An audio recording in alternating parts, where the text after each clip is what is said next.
All right, first and foremost, we give all praise, honor, and glory unto the Most High God, Yahweh. We do so in the name of His only begotten Son, who the world calls Christ, Yahweh Shai. Brother Chief Priest Allah Zalban Gated Gorilla Hebrew. Big up to the brother Asar Allah Kapash, who made a beautiful comment in the chat. It said, "Fop Thanksgiving." I share those sentiments. As we call it, Thanksgiving. Now we're going into the Black Friday madness as well, which I believe Black Friday been at some stores started at 6 o'clock Eastern. So it is what it is. Special savings at urbangorilla.com right now on certain select merchandise, 20% off. If you don't want to spend some Black Friday money, circulate the Israelite dollar. Just want to throw that out there. But yeah, make sure y'all like, sub, share, super chat, all that good stuff. We want to, through the spirit and power of the Most High, really dig in tonight, go into some stuff. We just got done with Sicarii War Games, which ended up being a 10-hour event. Those of y'all who got our Patreon, patreon.com/Sicarii, pledging at any tier will grant you access to all 10 hours of that.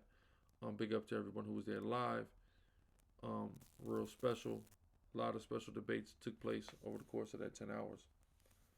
So again, we give all praise, honor, and glory to Yahweh Bashem Yahweh Shai for that. So yeah, we're doing this special. In the Thanksgiving special live stream, I think we probably do every year. Whether it was orchestrated or planned like that or not, we do it pretty much every year. For sure. If I really Phoenix. Mr. Nice Guy, they be on there Saturday nights. Somebody get a Mr. Nice Guy to email. I hope, like Officer Tazapanya said, anybody who sold the Most High out for a plate of grandma's good ass cooking, if you die tonight, I won't be so sad about it. Wow. Sound is very low. Let me cut my mic up, so like you. It's wicked as hell if you ate that plate today. That's what I can tell you. You ate that Thanksgiving plate. You are, in fact, wicked as hell. How I sound now? Do I sound better now?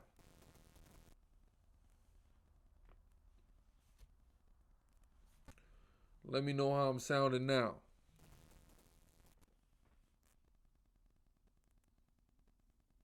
All praises, Ethan Baker. Glad to be of service, brother.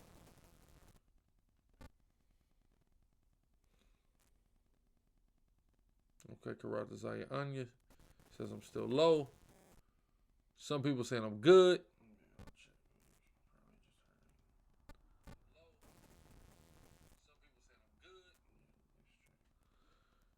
I sound good in my estimation. Sicarii is in Phoenix, Arizona, and has been in Phoenix, Arizona for some time. Somebody get these people to email so they can tap in with Phoenix AZ. Everyone who's having a problem hearing, it's on your end. But yeah, I got a few things I'd like to talk about today. Also, we will be opening up the phone lines. We will be taking calls. Most High will at some point over the course of this broadcast.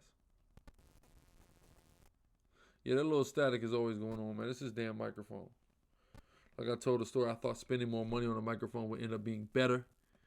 Turned out it was for the worse. But it happens.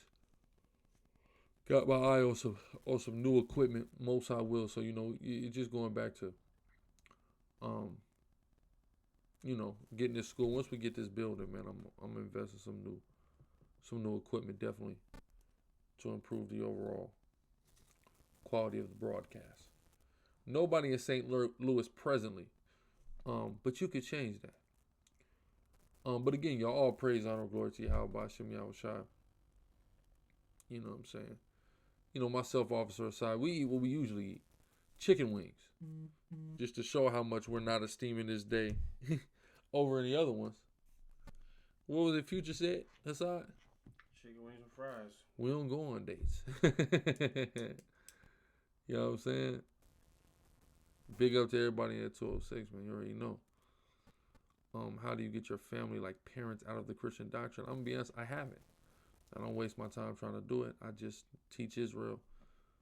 You know, sometimes putting new wine in old bottles is nigh to impossible. It's possible, but it's nigh. I mean, it's close to impossible. Everybody talking about evil Black Friday.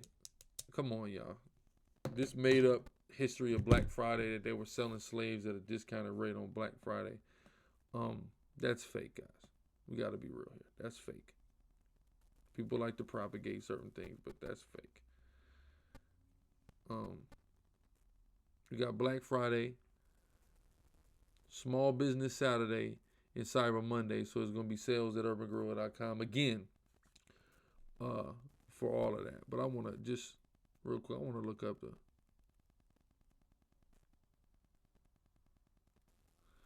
Yeah, Black Friday didn't come out till 1952. So there's no way,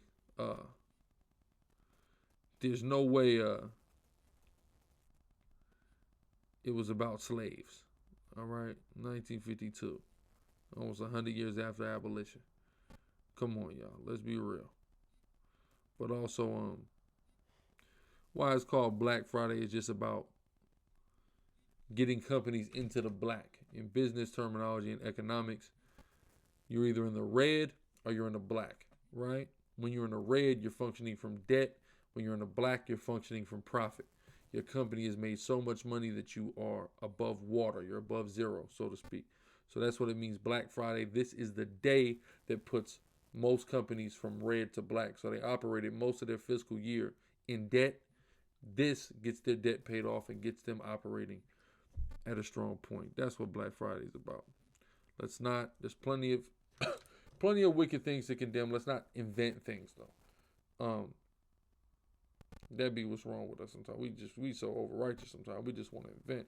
I know some of y'all want to go take advantage of some of these Black Friday sales. Just send an email. Michael Monday. Somebody get Michael Monday the email so he can tap in with Phoenix, Baba Kushab. See what I'm saying? So we want to take advantage of sales. I see the sister Fallon. I'm sure it's some sales on Urban Upscale, the sister's website. Y'all support that. For you sisters who wear protective hairstyles, you can go to Urban Upscale and take advantage of some Black Friday stuff. I think Seek Royalty got something going on till the end of the month as well. And of course, Urban Gorilla will as well. Come on, y'all. You know, y'all gonna spend this money. I know, listen, like Stephen Martin said, he's eyeing one of them $250 60 inches. I know we got brothers in Houston, Jason Lou. Get Jason Lou the email. We got people all over the place.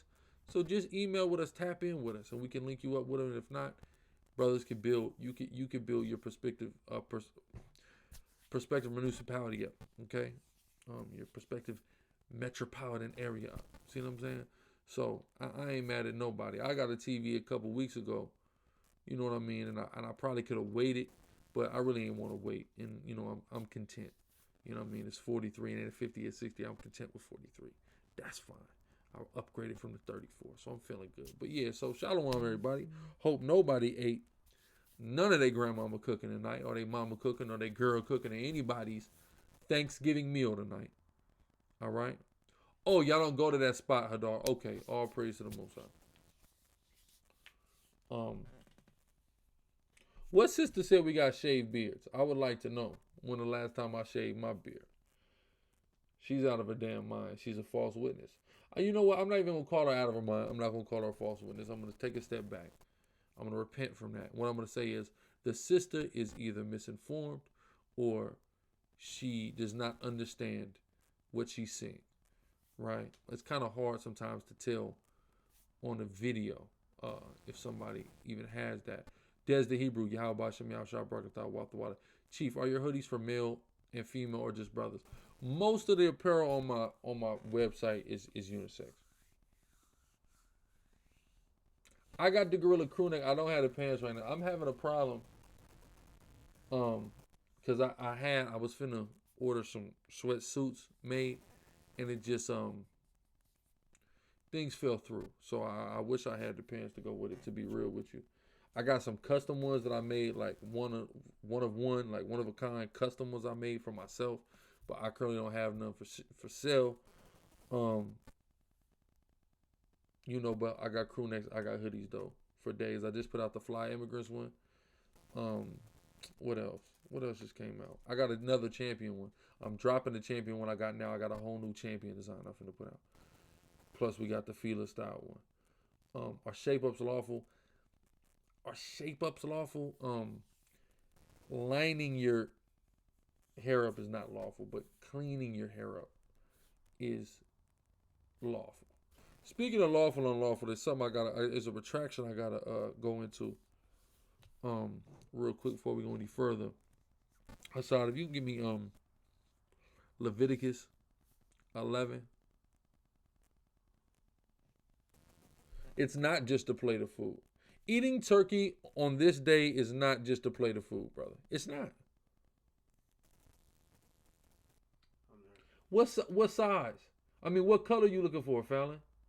Because yeah, the supplier is out for like 2 to 4 weeks of a couple specific colors. Go ahead. Give me the life under the sea. Leviticus exactly, Oracle. Go ahead. Leviticus chapter 11 verse 10. Verse 9. These shall ye eat of all that are in the waters. Of all that are in the waters, read on. Whatsoever hath fins and scales in the waters. Right. Get the burgundy's out. Salakia, go ahead. In the seas and in the rivers, them shall ye eat. So it says, Salakia, read it again, my fault. Leviticus 11 and 9. These shall ye eat of all that are in the waters. Whatsoever hath fins and scales in the waters. Keep going. In the seas and in the rivers, them shall ye eat. And all that have not fins and scales in the seas and in the rivers, of all that move in the waters, and of any living thing which is in the waters. Okay, so it says of any living thing which is in the waters. So brothers brought this to my attention, and I had to sit back and analyze because the conversation came up about sea moss, seaweed, and kelp, right? And the determination was made that sea moss is unclean, but that seaweed was clean. Well, I have to retract that, and I have to repent from that. And seaweed's not even clean, because as it can say here, read that key part right there. Of all that move in the waters, and of any living thing. Any living thing, the seaweed, the sea moss, all these kelp, all these various things, they're living organisms. So they are living things that are present in the water. Read on. It says, of any living thing which is in the waters, they shall be an abomination unto you. They shall be an abomination unto you. So we can't eat it. It's abominable to us. So I have to retract that because we went into it last time, and that's the issue. Now the issue with kale came up. Now kale, of course, is not an aquatic plant. Kale is grown on the ground.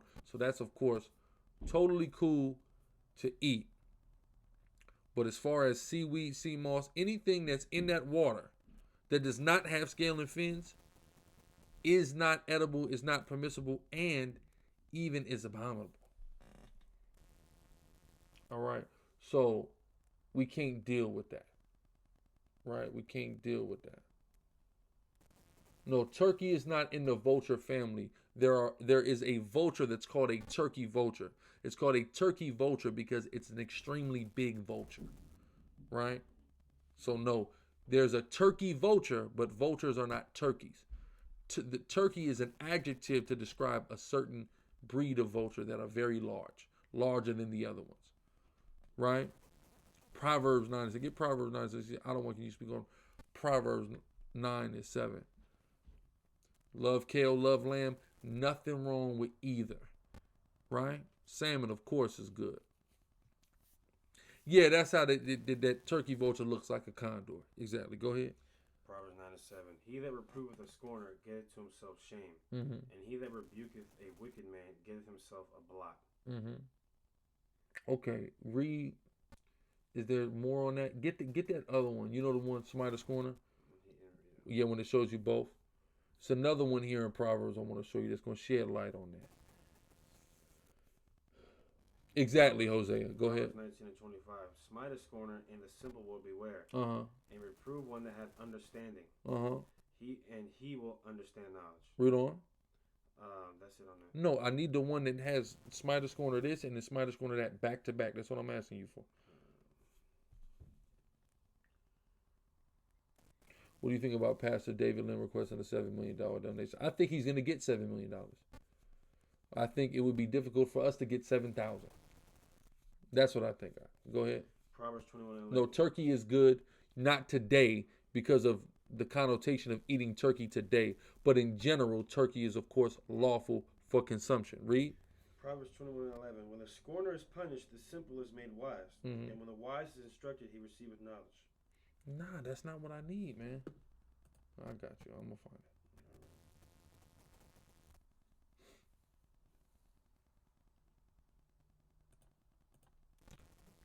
You want to rebuke a wise man and he will love you. No, that's not what I want.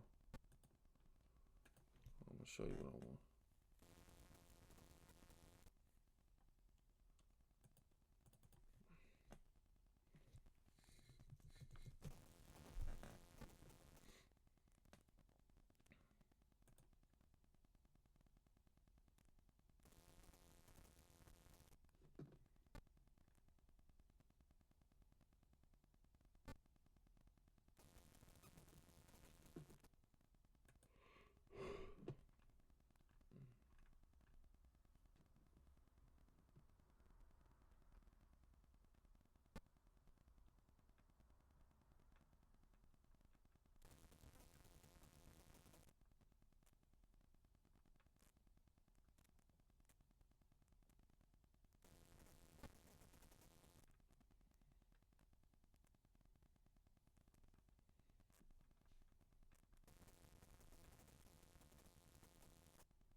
Where is this at?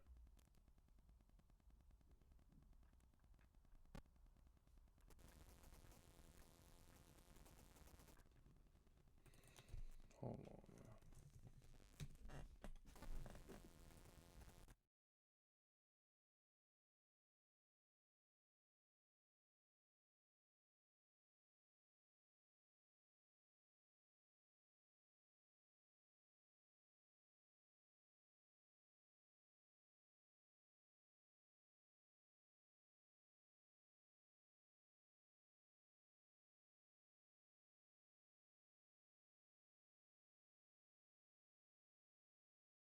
Salakia, y'all, let me find it. It's a very specific verse I'm looking for.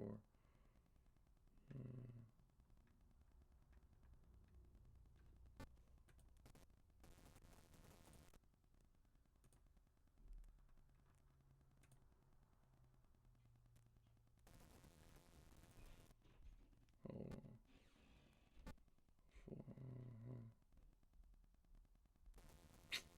Man, where is this verse I'm looking for, man?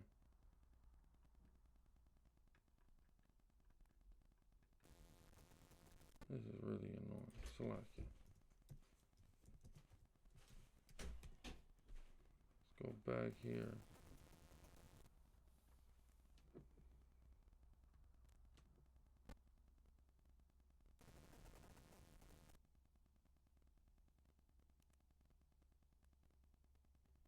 Read Proverbs 9 and 7 again and read the 10. Proverbs 9 and 7. It says, He that reproveth a scorner getteth to himself shame, and he that rebuketh a wicked man getteth himself a blot. Reprove not a scorner, lest he hate thee. Rebuke a wise man, and he will love thee. Give instruction to a wise man, and he will yet be wiser. Teach a just man, and he will increase in learning.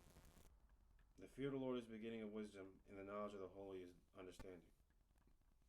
Right, so it's talking about not wasting your time reproving scornful people, right? But now get Proverbs 19 and 25, because there's something on the flip side of that. Proverbs 19 and 25. Smite a scorner, and the simple will beware. Read on.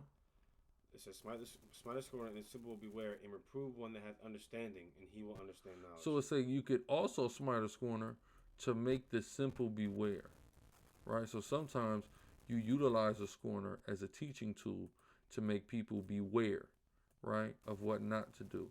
Then it says, and reprove one that have understanding, and he will understand knowledge. See, so it's kind of, it's a balance to it. You have to understand when the proper time. J-Lo, Yahbashim Yahshua Barakatah Wat the Water, JH 125, Yahbashim Yahshua Barakatah Wat the Water. But you have to, what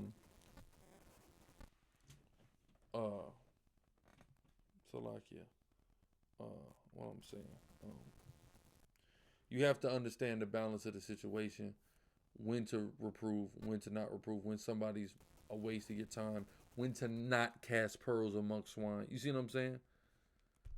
That's simple. Talking about it, Zahar Patah. I see you in the chat. Big up to that brother. He says, hope y'all doing Tawab. FYI, watch out for carrageenan if you eat ice cream or many other dairy products, because it's a form of moss. Okay, Tawada. We got J-Lokes. Okay, boom. I'm here. What's the best way to deal with uncleanness in Leviticus 15? It seems like men and women can't help but be unclean either during sex or during a woman's time of the month. I mean, when you have sex and, of course you climax during the sex act, right? You would be rendered ceremonially unclean. What y'all got to remember is, number one, laws on uncleanness are in relation to the temple, right? Again, laws on uncleanness are in relation to the temple. A temple that is currently not standing, a temple that none of us go to on a daily, weekly, monthly, quarterly, or whateverly basis. We don't do that. But, like it says, get Leviticus 15.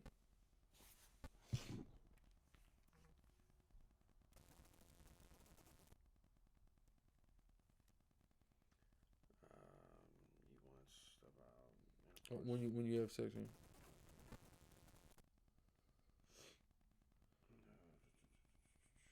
Okay, Leviticus 15 and 16. And if any man's seed of copulation go out from him. Meaning a man ejaculates, right? I read Yahbashim Yahshua Barakatah Wat the Water. Go ahead. And he shall wash all his flesh in water. Mm-hmm. He shall wash. You basically, if you're a man and you have sex, you ejaculate, which is typically the goal of sex. You take a shower. Read. And he shall wash all his flesh in water and be unclean to the even. Mm-hmm. And you'll be unclean to the even. Meaning, when we lived in Israel and we had a standing temple, if you had sex, you wouldn't be able to go to the temple until the next day. So when that nightfall came, that would be the next day. You've already washed. Now you're good to go into the temple. Right? Read on. Verse 17. Every garment and every skin whereon is the seed of copulation shall be washed with water and be unclean until the even. See, every garment and every skin. Okay, so I don't have to get too detailed. But claim some people are saying that, some people aren't. So I mean, I don't know the issue, what the issue is. But I don't have to get detailed, but as you know, things happen. Things can get on garments, etc. Read. Verse 19. And if a woman have an issue, and her issue in her flesh be blood. That's it on that. Oh, sorry. Verse 18. The woman also with whom man shall lie with. So when you have sex with a woman, right? You're having sex with, of course, that's who you have sex with. You don't have sex with animals or men, right? You have sex with women. So that woman you lay down with, that woman you have sex with, read. They shall both bathe themselves in water and be unclean until the even. It said they shall both bathe themselves in water and be unclean until the even. So you have sex with somebody, y'all take a shower, and until that next evening, or till that evening, you would not be permitted to enter into the temple and offer sacrifice. The thing is, we don't have a temple to even offer sacrifice in at all now. So that's irrelevant in this day and time, except for the fact that it says if they lay down with each other, they shall wash their body in water. That means you got to take a shower after you have sex. No way around that, whether you're going to the temple or not. So that's clearly what's in the law. So being unclean is, of course, unavoidable. And it's not the end of the world to be unclean. It just meant that while you were unclean, you were prohibited from entering the temple. Okay? That's all. If a woman was on her menstrual cycle, then she would make everything she touched unclean, right? Which we live in a world where women are consistently on their menstrual cycles, and they're in public, and they're touching things that you're touching, and they're rendering everything unclean. The only consolation in that is we don't have to be clean to go to a temple because there's not a temple that's currently standing, right? So that's just so y'all can understand. Hervin Montiel said, if the natives were originally Israelites, who influenced them or what made them to start believing in other gods and doing human sacrifices? Well, they did that long before they came to America, right? Get Hosea.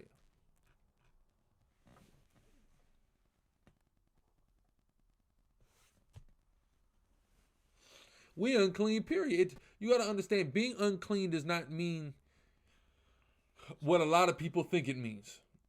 You see what I'm saying? It doesn't mean that. Yes, the oracle still take a shower because it says thou shalt wash your body. So it's even taking it outside of the context of temple attendance. You see what I'm saying? So, but go ahead.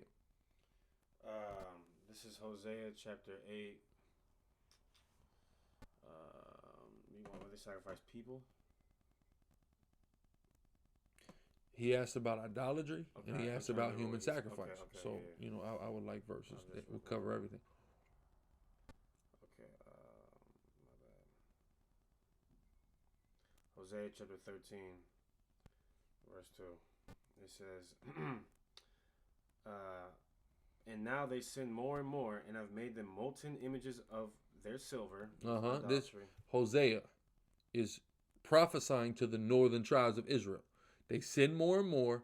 They made molten images. They followed other gods. Read. According to their own understanding. All of it the work of the craftsmen. They say of them, let the men that sacrifice kiss the calves. The calf, which should be the idol. The idol, exactly. Now, let me see. So they would kiss it. They would kiss that calf when they would come in there. That's how much reverence they were given to that deity. That's what the northern tribes did. This is what got them put into the Assyrian captivity. Here's what you have to understand. If groups of Israelites were being righteous, we wouldn't be here, right? The white man could never come and do anything to anybody, or not just the white man, any man would not be able to do anything to anybody if we are not in sin, right? So why was the white man able to come to the Americas and conquest it from the native people that were here? It's simple, because they were in sin, because they're Israelites, they're God's chosen people. They're held to the standard of keeping law, statute, and commandment. And when they fall short of that, especially in the evils of idolatry and human sacrifice, the Most High will allow the white man to get over on you. When you're being wicked as hell practicing idolatry in West Africa, the Most High will allow the good ship Jesus to pull up to the shores of West Africa and haul your ass away into captivity. See? So the question, truthfully, answers itself. You got what I need? What's up? On the sacrifices. Okay. Hosea, they sacrifice. Okay. Hosea 8:13. They sacrifice flesh for the sacrifice of mine offerings, and eat it, but the Lord accepteth them not. That's not it, man. Hold on.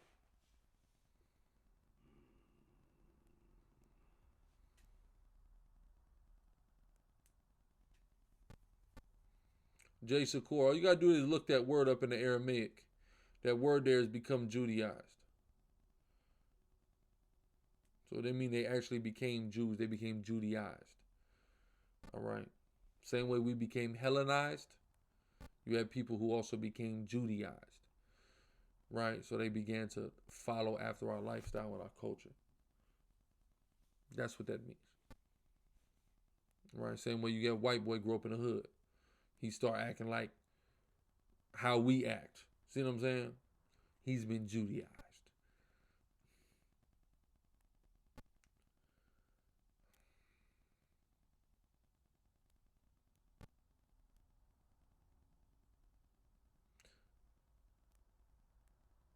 Almonte, what you talking about?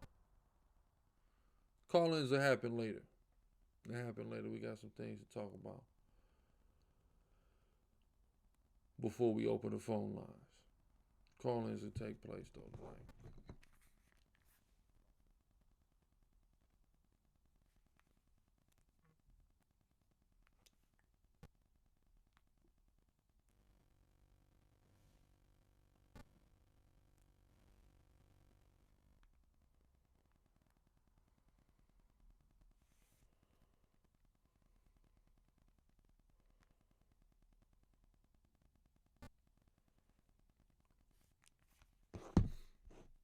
Con. Would have had a great storm to destroy all this. Why everybody been asking about them two witnesses lately? The two witnesses really are summed up by the laws and the prophets. Law and prophets. Moses and Elijah. The law and the prophets.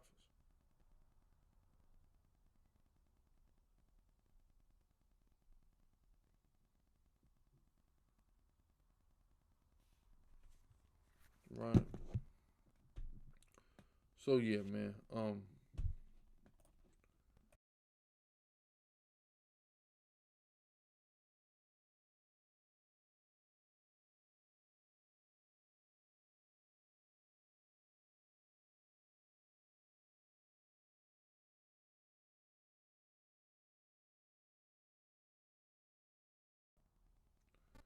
All right, so as y'all know, how do you combat the Holocaust? Watch a documentary on YouTube called The Holocaust. When y'all gonna do Teachers on the Tribe of Dan? You just wait for it, brother. What do you mean combat Hitler? Nicholas, no, I don't really understand your question. What do you mean, how do I combat Hitler? How would I combat Hitler? Hervin. What you mean a non-believing Israelite, like a so-called black or Hispanic or Native Indian that wasn't in the truth, was in the world? That what you talking about? Israel bound, ain't no reason to be stuck on it. The Most High God said it's an abomination. Same way he said pork is an abomination. Same way he said shrimp, crab, lobster are abominations, brother. It's that simple. Okay, Hervin. So if they're not a believer, what you want to do is you don't want to start with the Bible. You want to bring things back to the Bible, right? So you want to start with history, archaeology, things of that nature. So I would start with the Lost Lunar Stone, the Chief Joseph Stone, things of that nature.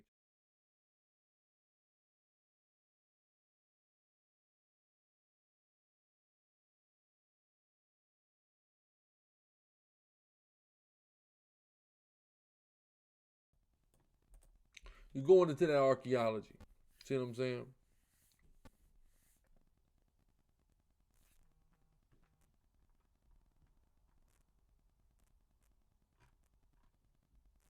What you mean Israel bound? I'm not understanding. You said you're saying the convo. What do you mean? Get Numbers 5, 26 to 27.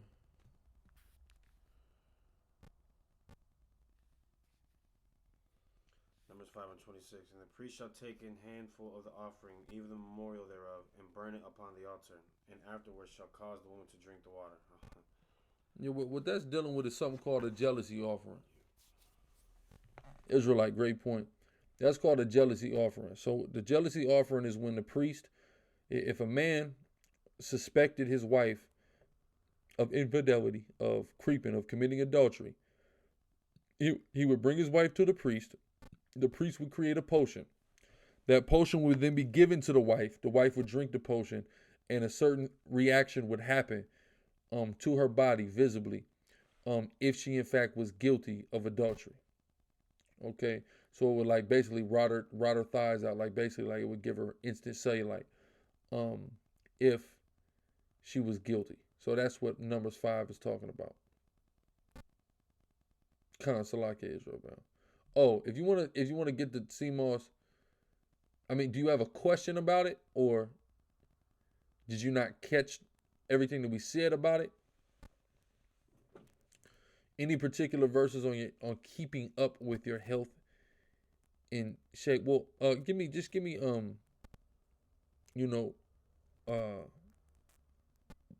your body is the temple of the Most High. Yes, how I be Yasharala Kwam. Go ahead. No, it's not witchcraft. How is it witchcraft if God commanded you to do it? It's not witchcraft at all, actually. Witchcraft is something contrary to the Most High. 1 Corinthians 3:16. Know ye not that ye are the temple of God, and that the Spirit of God dwelleth in you? If any man defile the temple of God, him shall God destroy. So just bearing in mind that we're the temple of God, you want to take care of the temple of God, right? The Yoruba are predominantly Ephraim, but you also have Manasseh, Asher, and other northern kingdom tribes amongst them. Can you explain, if all things were saved, why did Noah offer every clean beast and fowl as offering? Was that extinction? No, it's not extinction. I used to eat mushrooms, but it doesn't come from seed. It's fungus. Exactly, Israelite. I caught it late on the sea moss, but I heard you said, yeah. It's emphatically abominable, even past unlawful. It's abominable. We didn't go from 10 tribes to 12. We've always had 12 tribes. Jesus Ayala, what do you mean? Can I get something on birthday? Yeah, do not consume mushrooms. Most High gave us every herb bearing seed for meat. Mushroom is not an herb bearing seed. It's a fungus that grows from spores. So we don't consume it.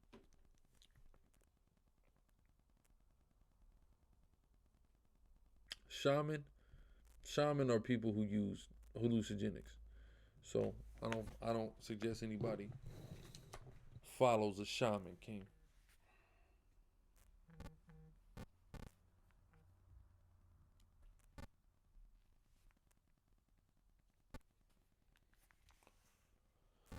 Yes, marijuana is bad to smoke, certainly.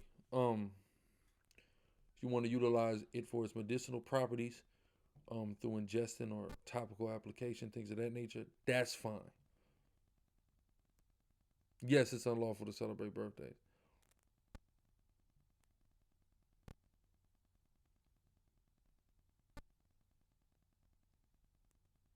Yes, seaweed, anything that's in that water is off, brother. I've been shown something. So, right? Awakening sister Yahweh Shem Yahshua Barakatah Wathawada. Mark, that black rice is good because it doesn't have any mushroom in it, and mushroom's not abominable, right? So it's used to dye the rice, but the rice is not, in fact, it doesn't contain the actual mushroom. Just like certain things, certain dyes are made from certain insects and things of that nature, and it's used to dye it, but it itself is not like in it like that. And as long as it's not abominable, you're good, basically. If you want the 102 minerals from sea moss, research fruits and veggies that are packed with minerals and create a 3-meal diet that gives you minerals. Good information, Amawan. Is it unlawful to invest in marijuana stocks? I wouldn't say it's unlawful, but work that out with the Most High. This is the first year I didn't go chill with the fam. I feel so depressed, lost, excluded. You shouldn't.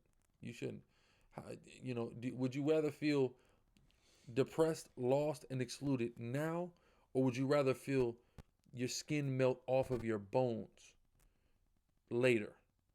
That's the question.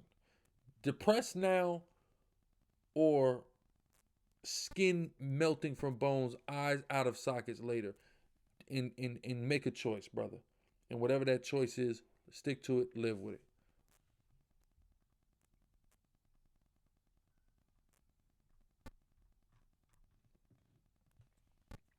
Yeah, man, you shouldn't be just trying to get high.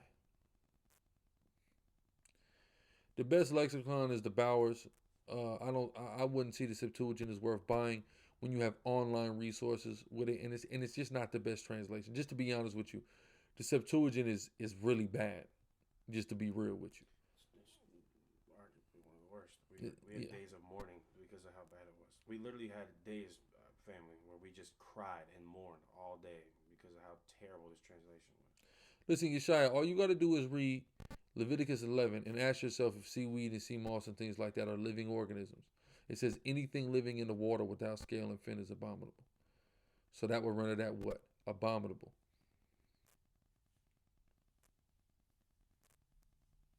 Well, all marshmallow cereals contain pork. And there's also something else. They also got paint thinner in a lot of these cereals as well. Cinnamon Toast Crunch paint thinner. Got paint thinner in a lot of these cereals. So you got to watch out for that as well. There you go, Azaziah. That's the question. That's the only question, right? There are certain gelatins that don't contain pork, but usually it'll specify that on the package, like it's beef gelatin or it's turkey gelatin, or some type of gummy product is vegetable based or vegan based, or it's produced from a Muslim country. Yeah, dang, no Lucky Charms. It breaks my the fact that I can't eat Lucky Charms breaks my heart every day. No, it says moves and lives. Get Leviticus 11 again. Y'all not listening. You gotta listen. Leviticus 11 and 10. Uh-huh. And all that have not fins and scales in the seas and in the rivers, of all that move in the waters, and of any living thing. It says all that move and what? And of any living thing. Read on. Which is in the waters, they shall be an abomination unto you. That's right. Yes, we'll have children in that after that 1,000 years. Give me that in Isaiah. Yeah, I know. Isaiah 65. Who is the angel? It's just an angel, brother. It's just an angel. Isaac's already born, so what does that mean? It's not Yahushua, so it's just an angel. Oh my God, my phone just crashed. Incredible. iPhone Pro. Or in the side, Blue Letter don't work on my phone for whatever reason. Isaiah 65. Let me get a better one. Matter of fact, watch this.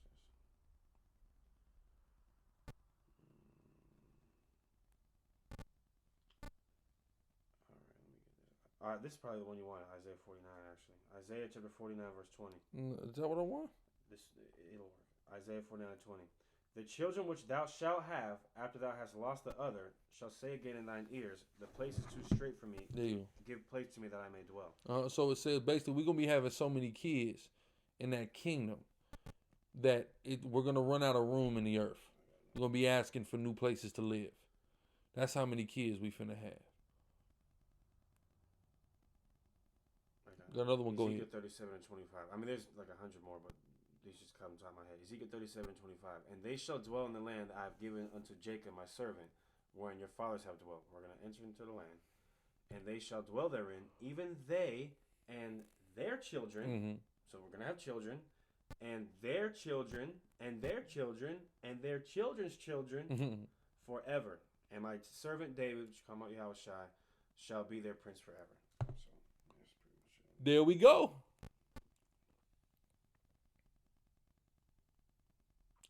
There we go. Can we still live and be in this wicked kingdom, being newly awakened and wean ourselves off of the wicked customs? I mean, you're talking to people who do it and have done it, brother. So yes, it's very well possible. You're talking to people who have done it. You know, people that have done it over 30 years, right? Myself personally, 11 years.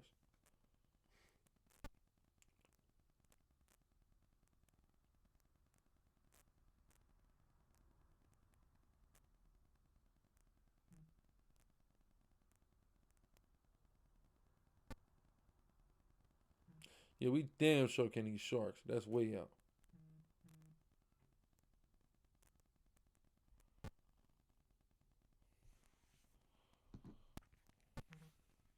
Y'all can just look up the unclean food list. Google that up. You'll get a lot of information. No, we don't need to separate meat from milk. That's some silly Jewish garbage. You know what's crazy, bro? I was thinking about that at the plantation the other day. And I'm so glad they broke that down wrong, because that just proves they're not the people. How the hell do you get that? Thou shalt not see the kid in his mother's milk and think you can't eat a cheeseburger. You have to be the devil. Yeah, exactly.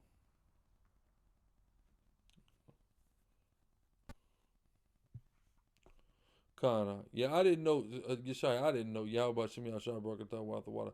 I thought it was cool, but brothers brought it to me. They showed me, and you know, I had to concede. I said, yeah, that's it. You know what I'm saying? But I mean, it's not like I drink it or nothing like that, or eat it, deal with it. But yeah, it's that's out. You don't even say meat or milk. No, Gehazi was Israelite, Salakia.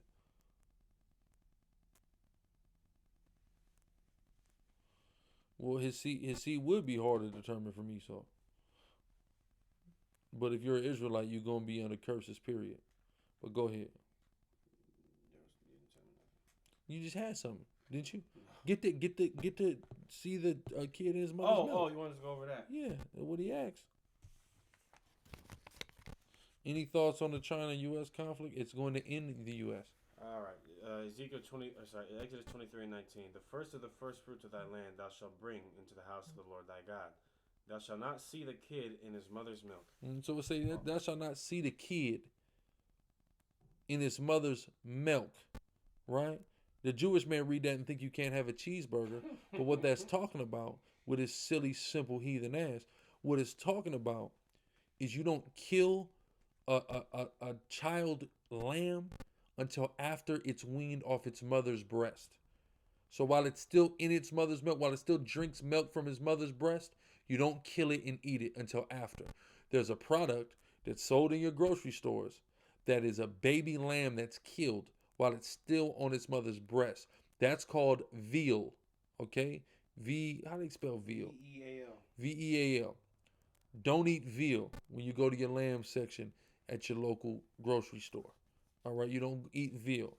You eat that full-grown lamb, that lamb that's off the titty lamb. Yeah. That's what you eat. Okay? No, red bag Doritos do not have pork in it. None of them do at this point. No, that's them list is outdated. Go right to Frito-Lay.com. You'll find out what's got pork in it, what don't got pork in it on Frito-Lay. You have certain things that used to have pork in them that no longer have pork in them. Hot fries, for example. They was all the Flamin' Hot was unclean for the longest. Then they came out with the Flamin' Hot Funyuns. They cleaned those. Then they came out, you know what I'm saying? They start cleaning a lot of them. See what I'm saying? So all you got to do is go to Frito-Lay.com. You can find out what have pork enzymes and what don't in there. They have a complete list on their website. Right? Red Bag Mayo used to contain pork, but it does not presently contain pork. Okay? They went out of their way, Frito-Layers went out of their way to remove pork from a lot of their products. Right? Go ahead. Shalom, please give me a scripture pertaining to women wearing pants. This co-worker says that men wore dresses back in the day, and I stated that they were robes, not dresses. Help. A robe that an Israelite man wears and a dress that an Israelite woman wears is not drastically different from one another. But they are cut different, and they're made with certain intentions in mind and things of that nature. Inseams, you deal with things of that nature, right? So it's not the same thing. But it works the same way for pants. Just like there's pants that are made for women that have an inseam that are made for women, and you have pants that have an inseam that's made for men. That shows you that women, in fact, it is not unlawful for a woman to wear pants. And the fact that the robe and dress being as close as they are exposes that entire ideology, quite frankly. I saw something about certain artificial flavors being made from human stem cell. Yeah, I've heard of that as well. Any candy and chips mostly have pork. Not any candy and chips mostly have pork. Not any candy and chips mostly have pork. There's plenty of candy. Listen, I'm a candy eating nigga. I'm a chip eating nigga. All right? And the candies and chips I eat do not contain pork. So don't be such a defeatist.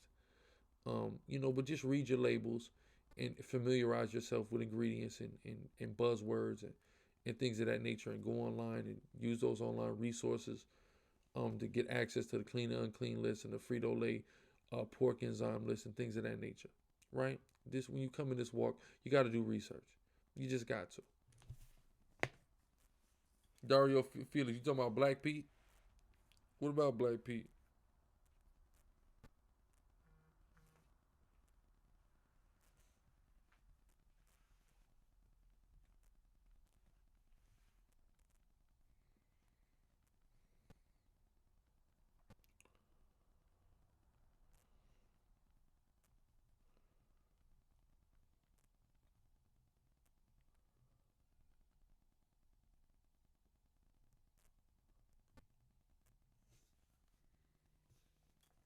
Yeah, you can find out about pork through scanning the barcode.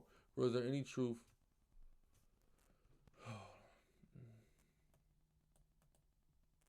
Sabrina May, no, that's what Muslims believe.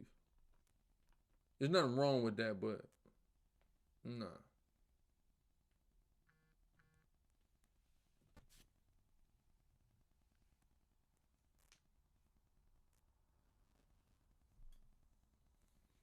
Who are the Igbos?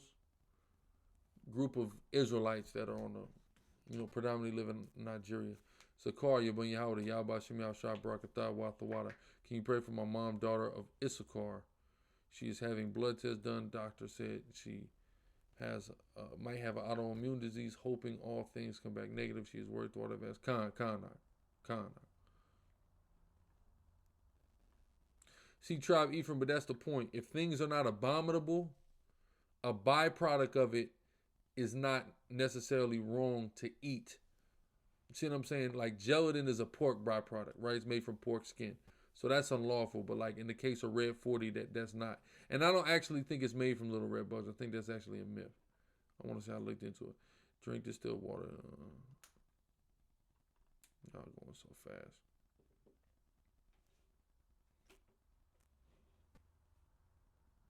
Gabriel Johnson, what do you mean? Yeah, no sushi unless it's smoked. Oh yeah, too. Yeah, sushi rolls are wrapped in seaweed. That's a huge problem. Yeah, I didn't even realize that. Yeah, but they got like the raw stuff. Like I mean not the raw, the smoke, like smoked salmon. That would be cool. But Deacon's right. If it's wrapped in seaweed, it's no good. Yes, Nazarites are not supposed to eat grapes.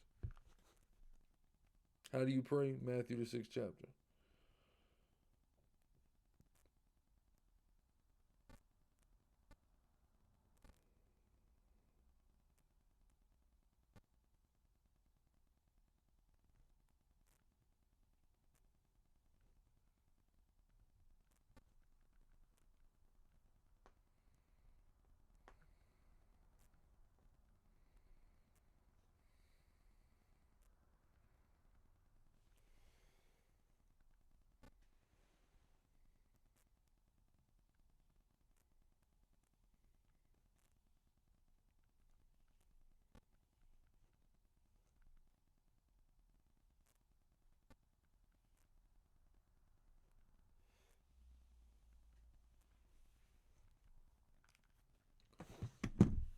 Who are the Jebusites? I would say that they're a group of people in West Africa.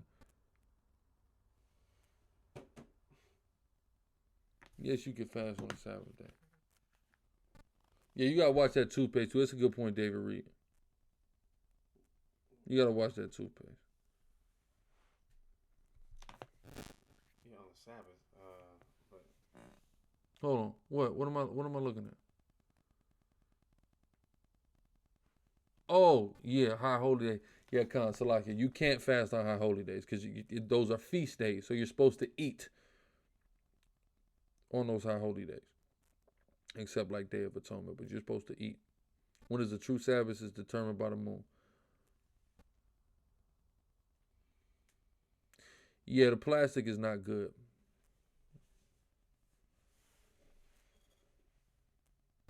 There's not a law that says women cannot wear pants. There's a law that says a woman shall not wear that which pertains to a warrior. Right? It's not talking about pants at all.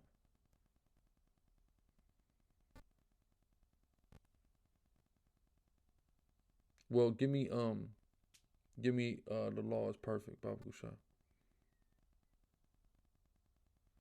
You just eat, Kirby K. Go ahead. Psalm 19:7. The law of the Lord is perfect, converting the soul. The testimony of the Lord is sure, making wise the simple. So to be perfect means you follow the laws. Good point, Deacon. Modesty is still the key. So it is lawful for a woman to wear pants. There's no law that says a woman can't wear pants, but a woman's still supposed to be modest. So there's the balance in that. Pants aren't the most modest thing to wear. Neither are the average dress or skirt in 2019. So that's a moot point. Brandinho Dandada, that's up to you.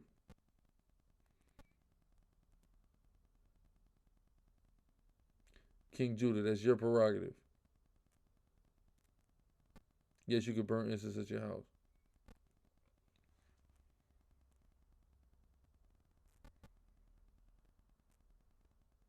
Savon Jackson, that's not true. You fast according to whatever parameters that you like to set, except for on the Day of Atonement where you're not allowed to eat or drink for a whole day.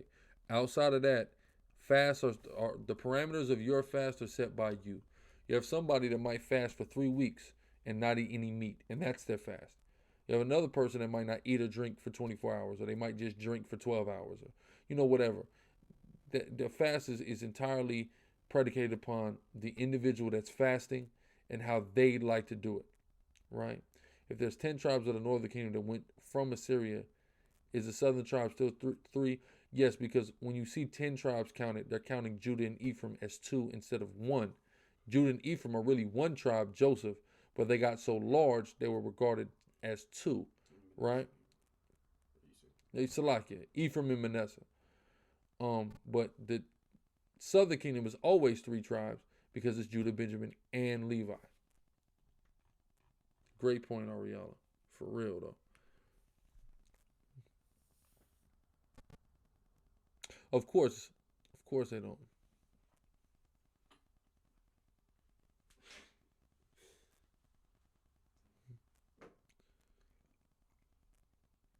Yeah, we got a calendar, Exodus1715.org. Yeah, I met Manasseh from Salakia. Man, listen, I'm 12 hours in. I'm 12 hours in today. It's lawful to shop on Black Friday. Black Friday is right now. So even if you keep Friday to Saturday Sabbath, it wouldn't be right now. Head covering is just for praying and congregating. Samantha Brown. That's the only time it's mandatory for a woman to cover her head when she's in a congregation or if she's praying. Jordan Elite, you'd have to prove there's such a thing as other planets. Galatians 5 and 9.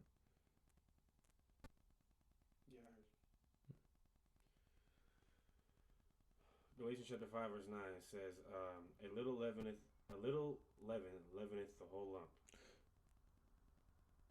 Right, so it's Paul giving an example, right? It only takes a little bit of leaven to make a whole loaf of bread rise. Burnett Hodge, them brothers out of their damn mind. Deacon, don't even ask him to name the camp. You know what camp is saying that. Let's that shouldn't be being promoted by any men of the Lord. I'm going to tell you that now. Should not be. Go ahead. A little leaven leaveneth the whole lump. Mm-hmm. I have there's another one where he says it the same thing. Where is he? Is he? Look at the context though. Is he going to allude to what he's talking about? I'm going to get it in another place where he says it. I can't lose. You don't have to. Go ahead. 1 Corinthians chapter 5 verse 6. Your glorifying is not good. Know ye not that a little leaven leaveneth the whole lump? Purge out therefore the old leaven, that he may be a new lump, as ye are unlearned, for even Christ our Passover is sacrificed for us. Basically, he said, get rid of that old doctrine. Yeah. Get rid of that old belief. Get rid of that old behavior. Because a little bit of it even can corrupt the you that exists now. Right? Ovigata Yahweh Shem Yahushua Barakatah Watha Wada for your gracious donation. You asked about Genesis 10. Japheth's 7 sons and their generations were first mentioned Gentiles and had different tongues. But in Genesis 11, the whole earth is of one tongue. You can clarity. Very, very profound question. Here's what we're going to notice. Matter of fact, I need to just open this up. Hold on. Great question, though, King. I just was going over this a couple weeks ago. And I kind of was wondering the same thing. Damn. Why do it say that, right?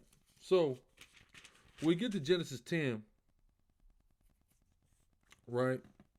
What we see in Genesis 10 is different from what we see in Genesis 9, and it's different from what we see in Genesis 11, right? So just let's read Genesis 9, and I'll start at the top. Genesis 9, when God blessed Noah and his sons, and said unto them, be fruitful and multiply and replenish the earth, right? So it's continuing the story of Noah in Genesis 9, right? Then if I read 11 and 1, it says, and the whole earth was of one tongue. So it's going on with a story, right? Genesis 9, Genesis 11. But if I go to Genesis 10, I read this. Now these are the generations of the sons of Noah, Shem, Ham, and Japheth. And unto them were sons born after the flood, the sons of Japheth, Gomer, and Magog, and Madai, and Javan, and Tubal, and Meshach, and Tyrus. And it's going to go on to just name a bunch of people, like Chronicles. So we see in Genesis 10, it's like a break from the historiographical narrative, and it's kind of chronicling these individuals and their descendants, right? So it's not necessarily sequential historically with 9 and 11. It's breaking and it's telling us who the sons of Ham, Shem, and Japheth are, because it just got done talking about Ham, Shem, and Japheth, right? Because you got to remember that Genesis is written long after it occurs by Moses, right? Moses given this by the Most High, during the time of the Exodus. So it's not totally sequential historically in every aspect. This is an example of that. So it breaks in between the history to give us kind of a chronicle of Ham, Shem, and Japheth and their descendants. So that's why it says that there. Of course, historically, the confusion of tongues doesn't happen until chapter 11. Hope that makes sense. You said what? Yes, a historiographical narrative.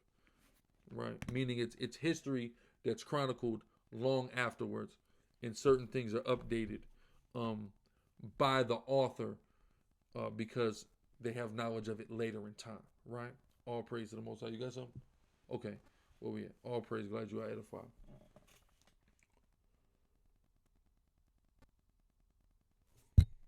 This dude I'm one is crazy.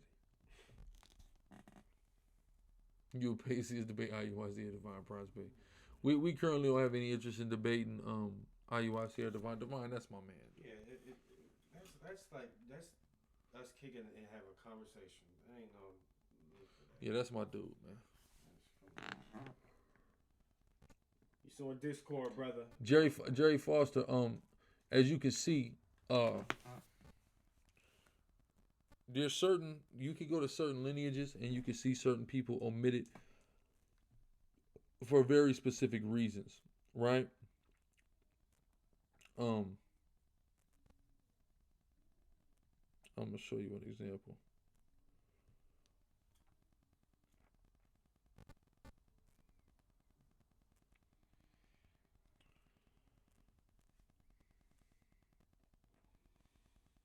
Get Deuteronomy 9.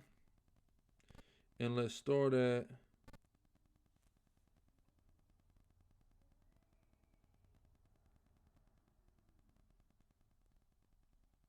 actually, is that what I want?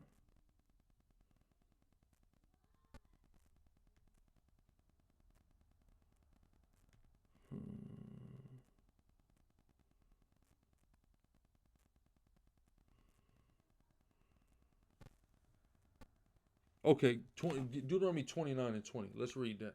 This is why you see certain people omitted from certain genealogies, like in that instance, Cain. Nothing happened. General Hashar still out there pushing. AOC not big on the internet, though, that's all, but Hashar is still pushing. Go ahead. Yeah, Deuteronomy 29:20. The Lord, Yahweh, will not spare him. Mm-hmm. But then the anger of the Lord and his jealousy shall smoke against that man. And all the curses that are written in this book shall lie upon him. And the Lord shall blot out his name from under heaven. See that? So the Lord blotting out, when it talks about the Most High blotting somebody's name out. So this is how you blot somebody's name out. You go into the genealogical records and you don't reckon that person. It's like he never existed. That person is totally skipped over, like he never existed. Certain people, as a result of certain evils and wickeds that they did over the course of the Bible, caused themselves to be omitted out of genealogical records. Right? Somebody said plans for Hanukkah. We're observing Hanukkah right now.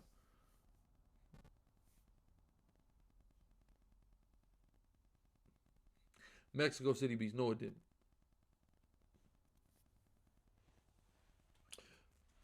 Well, actually, Salakia. In a way, yes, there was a covenant and then a new covenant came.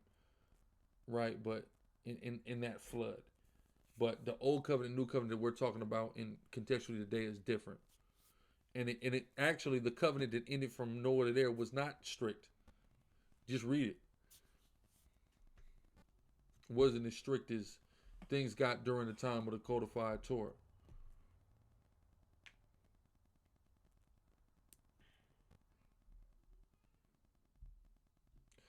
Is a person who claims to be an Israelite or don't believe in Yahweh Shah New Testament, would they be 2/3? I mean, I can't necessarily say that. But everyone, if you make it into the wilderness, you cannot deliver yourself from judgment save through the acceptance and the bowing of the knee to Yahweh Shai. It's impossible. So 2/3 is pertinent to America, right?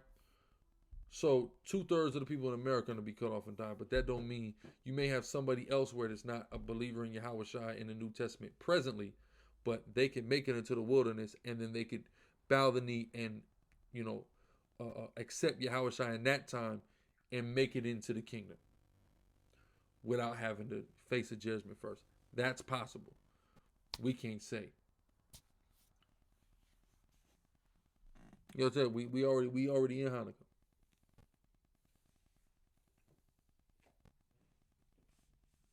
Yeah, a lot of camps just started the 9th month. We started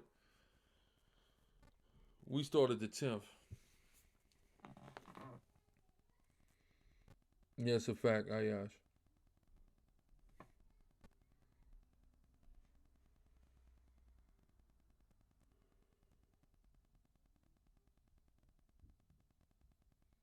Well, he told us to drink wine in remembrance of him. So we have to drink wine at the Passover.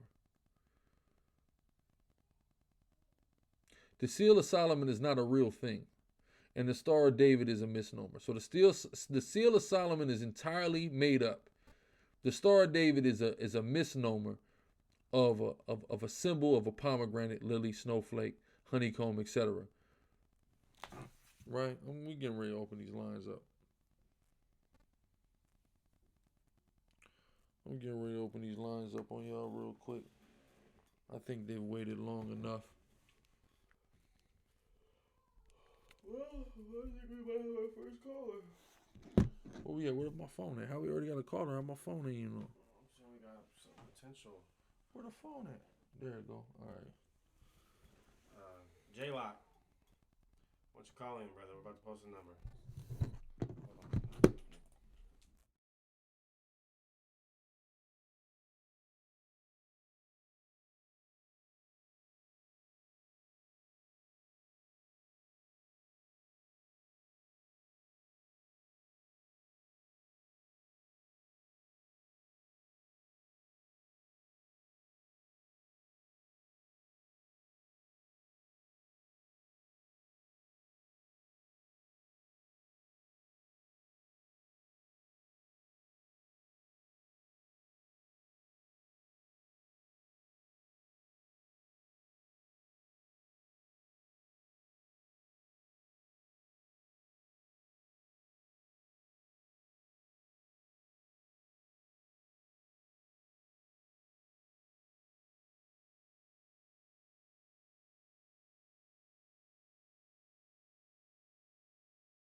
So like, all right, this is the call-in number.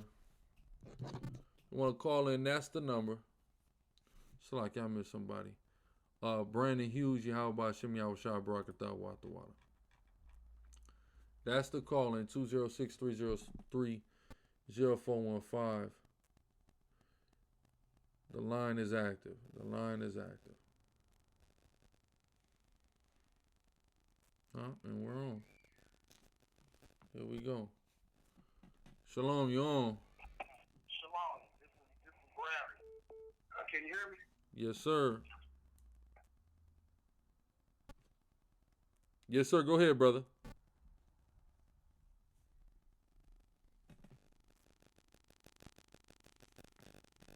Brandon, you there? Yeah. Can you hear me? Yes, sir. Okay. I just want to understand the star that you guys wear and that you promote on your merchandise. It's the star that Israel utilizes, and I've kind of looked into it a little bit. From what I understand, it's the star of Remphan. The star of Remphan. So I've seen a couple videos where you guys kind of say it's a representation of the lily. Mm-hmm. Am I right? Yes, sir. Amongst other things. Hold on 1 second.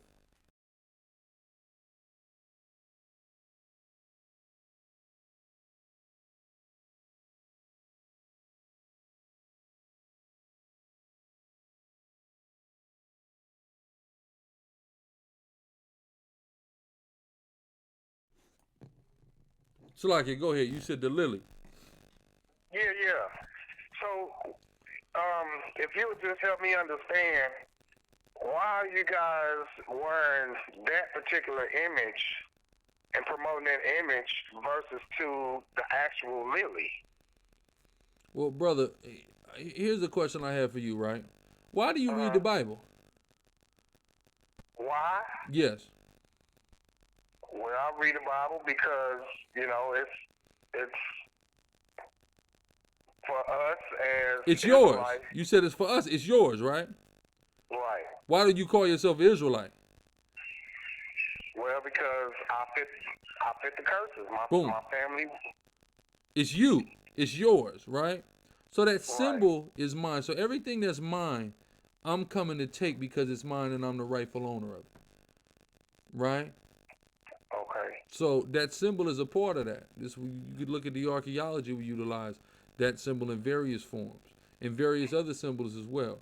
They're all out. Any symbol that's mine, anything that is pertinent to me, I'm going to utilize because, my people are the rightful owners of it. You see what I'm saying? The same thing with the scriptures. Same thing with being Israel. We're the rightful owners of all of that. We're not going to not use that because the white man used it or somebody else calling themselves Israelite now. You understand what I'm saying? Okay. Well, from the little research that I've done, that particular star doesn't represent anything of righteousness. Well, the little bit of research you've done is flawed, and I'll explain.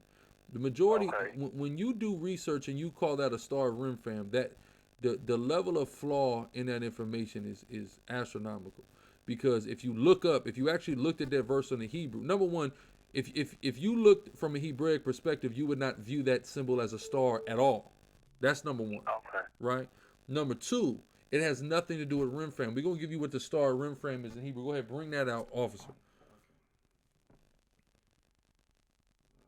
Okay. Hold on one second. Little brother, get the Hebrew for you real quick.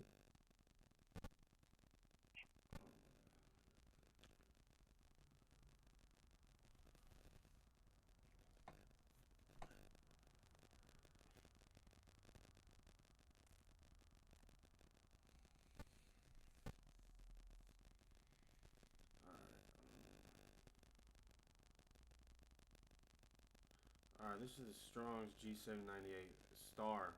No, not Strong's G. I need Amos. Oh, I need the Hebrew. I need what he's quoting. So like in 1 second, bro.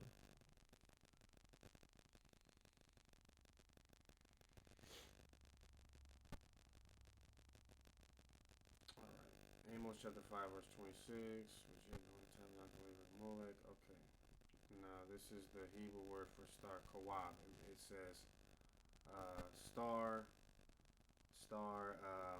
blazing, star, like that's basically constellation is the example. Okay, then go in the Rimfram. Cum. Okay, cum. It says an image or pillar. A what? Pillar. A pillar. Go ahead. A statue of the Assyrian Babylonian god. Okay, so it's a statue. What the star of Rimfram is a statue of an Assyrian Babylonian god. There is no statue of any Assyrian Babylonian god that looks anything relatively like this image here. So you know what that means, brother? It is not at all the star of Rimfram. So that's how. Right? Now give me the Apocrypha. Wisdom of Solomon 13 and 2. No. Slow down. Wisdom of Solomon 4 and 12 is what I want. Go ahead. Wisdom of Solomon chapter 4 verse 12. It says, for the bewitching of naughtiness doth obscure things that are honest. It say, for the bewitching of naughtiness doth obscure things that are honest. What does that mean? That means that things that are honest, people can go and try to add or make something wicked out of. You got people who try to cast spells out of the Bible, right? Does that make the Bible wicked? No. That makes people wicked. So people can utilize and try to take things and make things mean whatever the hell they mean. You had a group of black men, black youths on the south side of Chicago take this symbol and turn it into a whole bunch of gang knowledge. Does that make the symbol itself wrong, or does that make the people wrong? That's the question. Right. with you. You know. I'm with you. And I like I say, I was just curious about it because, you know, I don't really see any other Israelites wearing that image. And then I've heard some people that are Israelites say that it's not a positive image that, you know. So that's why I was asking. And I guess you just cleared it up for me. All praise. But, and also, brother, all praise. And also, you got to look into a lot of the demonizing of this image come from. A lot of it honestly comes from anti-Jewish white Christians. That's the main people who have produced a lot of these sources to go against this image. Very anti-Jewish white Christians, because in their mind, the Jewish man is just the worst thing ever. He's the devil. They're not the devil. He's the devil. That's how like Nazis and things like that. That's how they look at it. You see what I'm saying? So a lot of that come from them really right-wing, extremist Christian white people that really go against the symbol. That's where a lot of the information comes from. Okay. I appreciate you guys, man. I'll stay, reading, and I'll stay watching not only you guys, but One Body, IUIC, the Israelites, Mr. Hebrew One, out of St. Louis. I stay trying to gather information because I want to stand on this truth, especially being a pastor's son that was born and raised in the Church of God in Christ, and just growing up in Christianity and then coming into this truth. Another thing, I talk to my family and I try to pass this information along, man. Why is it that you think that a lot of, and you can answer off the phone because I'm going to jump back on YouTube. Okay. But why do you think the Israelites in Christianity that don't know that they're the Israelites, they stay in denial? Why do you think that is? I'm gonna get off of here, definitely. And you can answer, okay, man. Thank you guys, man. I'll stay watching. All praise, appreciate you, brother. Glad to be of service. Shalom. Shalom. So, the issue, dealing with the question that he asked, the issue with our people who are just stuck in denial is something called denialism, right? And I want to get that definition real quick while we wait for the next caller, right? Denialism. Very powerful drug. Our people are on. In psychology of human behavior, denialism is a person's choice to deny reality as a way to avoid a psychologically uncomfortable truth. So because the truth is so psychologically uncomfortable to everything a lot of our people have ever known, they deny it, though it's right in their face. I'm going to answer this phone. Shalom, caller. You on? What's going on? What's going on, King? I had a question about, you said in the chat that the Jebusites were the west part of Africa, on the west part of Africa. Yeah, the Jebusites are in West Africa, yeah. Do you know, like, what tribe they're from, or who that specific people are? I couldn't tell you specifically. All I know is that they were amongst us along with the Canaanites. We all got ran out of Israel in 70 AD, or in that area. We all got pushed in the north and then into West Africa. So they would be there more than likely. Oh, okay. And I watch a lot of Divine Prospect, and he subscribes to Esau being dark skinned or coming out dark skinned, but a lot of camps teach that he was originally white, or he came out white. So Esau came out looking like pretty much like a rare steak. So like dark brown but red at the same time, but very hairy. Like, what do you have to say about that? Like, you could watch our videos on Esau. Esau came out red all over like a hairy garment. So Esau did not come out hairy, because when he came out, he was likened under a hairy garment, a hairy red garment, which is a ram skin dyed red. When you look up in the scriptures, which is what a hairy garment is, a ram skin dyed red. So it was dyed red with blood red dye. So that's the color or the shade of red that Esau would have been when he came out the womb. And of course, he would not have been covered with hair. Right. I had another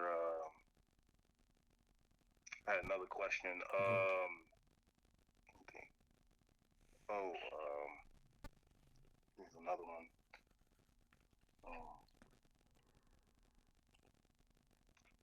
Dang. I think, yeah, that's about it. That's about it. Okay. Okay. All praise to the Most High, brother. Appreciate your call. Shalom. Shalom.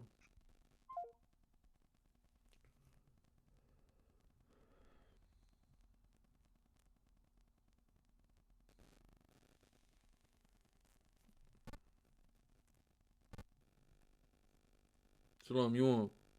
Hey, what's going on, brother? This your boy Happy Elijah Escobar from Seattle, man. What's going on, brother? How you doing? So look, man, I had a couple questions for you, because I just got up into this because all my life I knew going to churches and all that, something didn't feel right, right? Mm-hmm. But I never got baptized or anything, and nothing. So how does the Israelites get baptized? How did that all happen? And then I got another question after that. Perfect. I'm gonna show you. Let's get. Yeah, you know what I need. What's that? Ephesians or Galatians? You want the Acts or you want the Give me that Ephesians. Give me that Ephesians. Ephesians 5:26. It says that he may sanctify it and cleanse it, and that he may sanctify and cleanse it with the washing of water by the word. So it said a washing of water by the word. So how we truly are washed is by the words of the Most High, right? So you already have began your baptism process through hearing the words of the Most High and understanding what he feels is right and wrong, and you cleaning yourself based on them words, right? You start making decisions that are in tune with what the Most High wants you to do. That's how you're cleaning yourself. You got another precept on that? Psalm 119:9. Wherewithal shall a young man cleanse his way? So it says, how will a young man cleanse his way, right? If you want to cleanse yourself, you're going to get in the water, right? But how are you going to cleanse your way, right? Read. By taking heed thereto according to thy word. You take heed to the word of the Most High. That's how you cleanse your way. That's how you were truly baptized. So you already beginning to be baptized, brother. Right. Okay, now I got one more question, brother. Go ahead, King. So check this out. So I got this is because I'm Mexican. Okay. I'm Puerto Rican. Okay. I'm black, and then I got some French in me. Okay. And then I got some Blackfoot Indian, and then I got some other Indian in me. Mm-hmm. So how would I prescribe as that in the Israelites? Because that's dang near like every piece of what we represent, right? Yeah. Well, it's about who your father is and who his father is. So if your father, let's say your father is half this, half that, I would assume predicated upon all the different things you named, then you have to go back another generation. Well, what was his pops? You see what I'm saying? Well, go ahead. Yeah, his pops was Puerto Rican and Mexican. Puerto Rican and Mexican. Okay, so then what was his pops? I'm not really sure because my dad's pops wasn't around really, and his mom passed away when he was 10. Okay. So I really not to get to know my dad's family of that side. But my mom's side, my grandpa comes from Mexico, like the deep parts of Mexico. Like there's a little town I think it's by Isor. Okay. I think it's by there. Okay. But I'm not really sure. She's trying to find out for me, but that's how I just had a couple questions about that. Okay. So. Yeah, that would make you if Grandpa is half Mexican, half Puerto Rican, that would make you either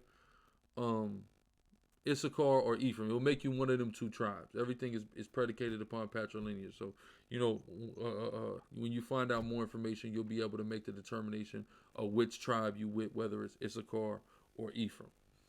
Okay. Yeah, man, I appreciate you guys having a camp down here, man. I'm joining you guys. I'm coming along, I am kind of old, though. I'm like 40 years old. You feel me? But that's all right. We got brothers in their late 50s, huh? That's what I'm talking about. You know what I'm saying? So let's get it. I appreciate you guys. Shalom, man, and praise to the Most High. All praises, brother. Appreciate you. Shalom. All right, brother. One. All praise to the Most High.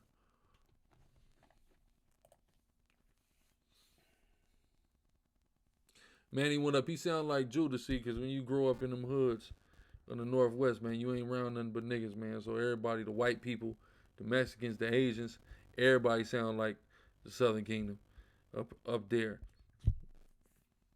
Only Mexicans that really sound like real Mexicans, man, be the ones that moved there from somewhere else.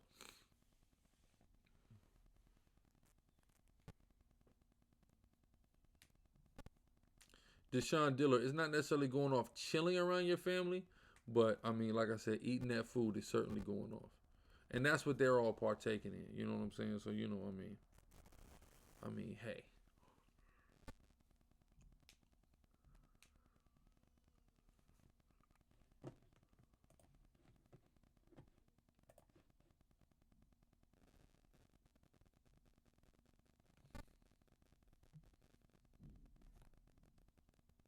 All right, Shalom, you on?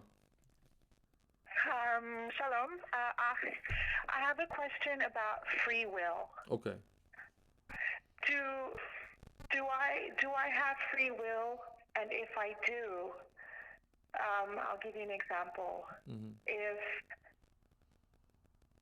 let's say I'm going to commit sin tomorrow, mm-hmm. and I choose to sin, and the Most High is in charge of everything, mm-hmm. then why wouldn't the Most High stop me from committing sin? Okay, I'm with you. I'm gonna read the scripture for you. Go ahead. Proverbs 20 and 24. Uh-huh. Man's goings are of the Lord. It say man's goings are of the Lord. Read on. How can a man then understand his own way? So that shows you that we are outside. We cannot comprehend our own way. Right? Why? Because our own way is of the Lord. So that shows you that the Lord is in total control of all of us and all the things that we truthfully do.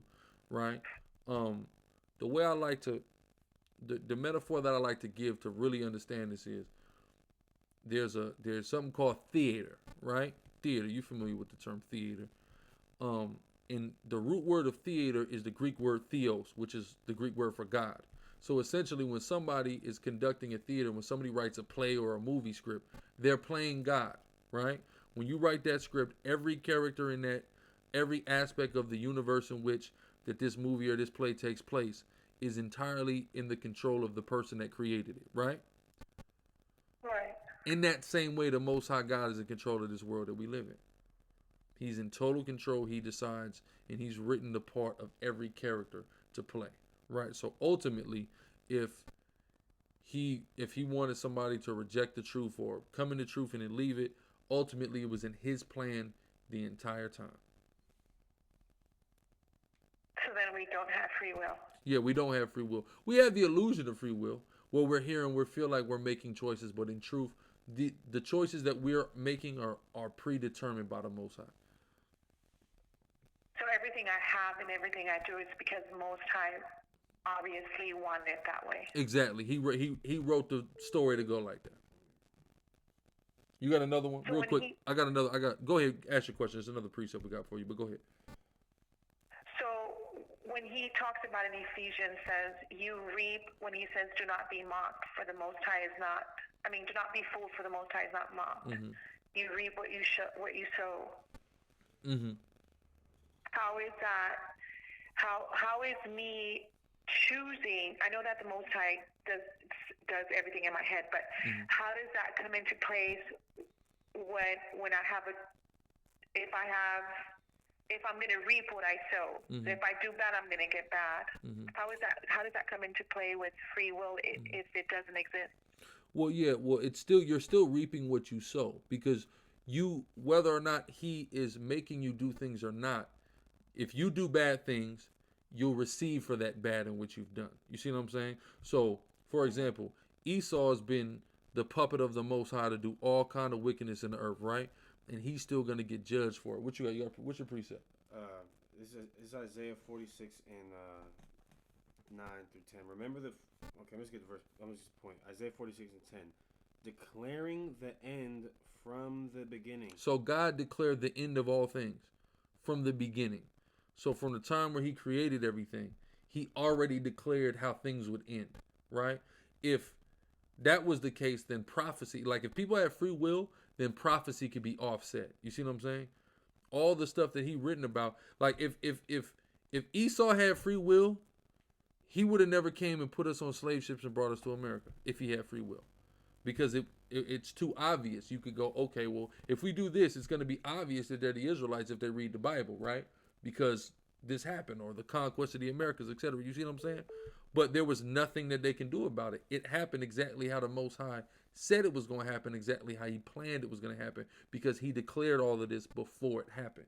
Go ahead, officer. Yeah, if the Lord has a purpose for something, then it has to come to pass. That's why when you read Romans 9, it says, "Who hath resisted his will?" And it gives the example of, for example, going back to Pharaoh. The Lord literally had to harden his heart to get his will accomplished. That's right. Because if it was up to Pharaoh, he would have just let us go. But the Lord hardened his heart so that for his purpose, so that he could punish Pharaoh in Egypt and deliver Israel. Exactly. So, like the brother brought out. Yeah, because Pharaoh let us go. Yeah. He let us go, but the Most High put that spirit on him, make him say, you know what, I'm finna go get these dudes. Yeah. And that's all part of his Okay. script. Yeah. Go ahead, sis. Tawada, so then can I pray to the Most High and say, I want to follow your commandments. I want to follow your laws. I want to love you more and do good. Can I pray for that? Can I pray for the good of me and my family and my sisters and brothers in the truth? Of course, you can pray. Now, that doesn't. We have to understand that we can pray and we can ask the Most High for anything. That doesn't necessarily mean He's going to give it to us, but we certainly can ask. It's our we have the ability to ask in the name of Yahweh Shai. But that's why remember when everyone asks Yahweh Shai, well, how do I pray in Matthew 6? And he says, pray, our Father who art in heaven, hallowed be thy name. Thy kingdom come, thy will be done. Right? So ultimately, you ask for things, but you also understand that the will of the Most High is what's going to be done, period. You see what I'm saying? Okay. Thank you. That was my question. Definitely, sister. Glad to be of service. All right. I'll pray. Thank you. I'll pray. Shalom. I had a scripture for that. Man, I'm so mad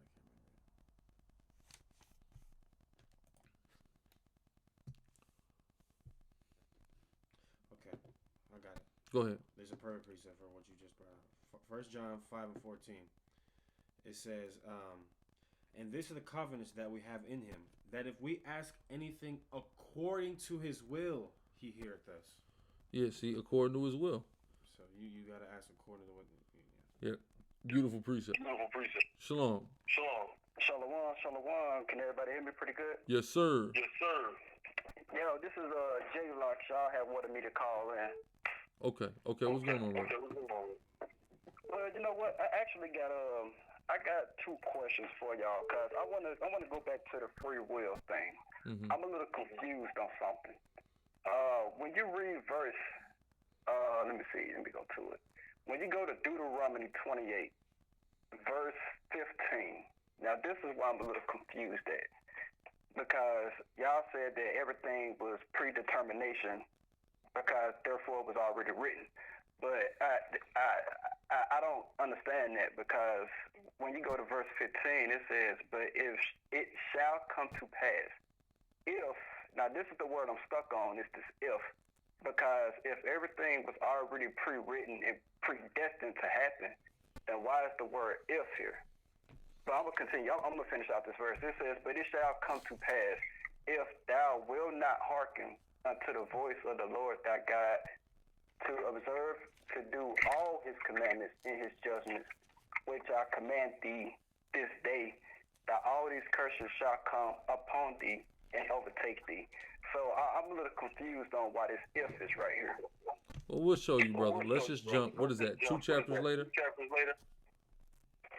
Where you at? 30. I knew. What'd you just have? Oh, okay. You can get that first. Get that first, and then we'll get that. Go ahead. Group 2 and 28. You got an echo. I think. Turn the YouTube off in the back.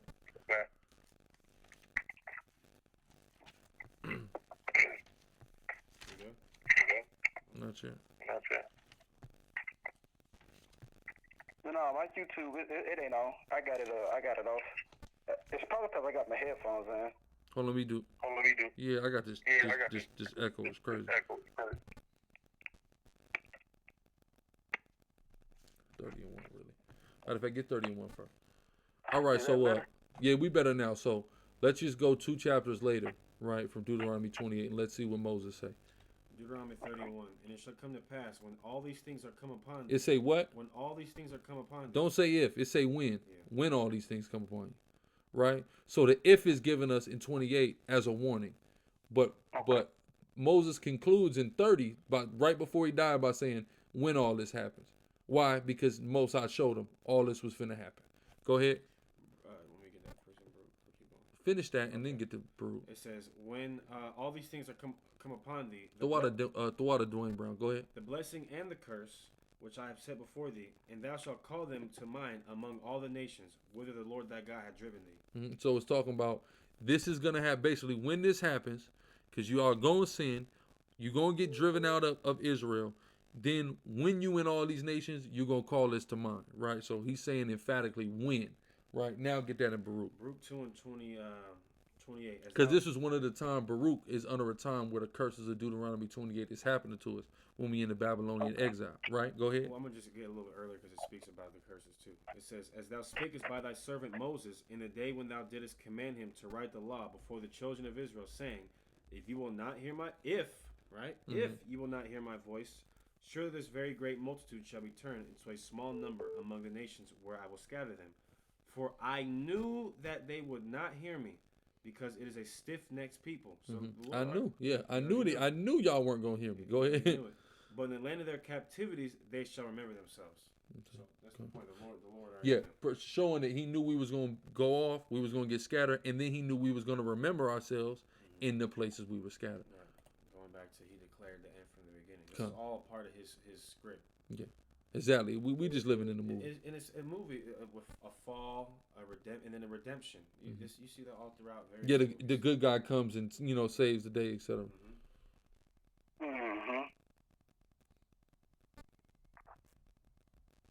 Yeah. Then when I read also in the when you read in the Lord's Prayer, it says, "Thy will shall be done." So.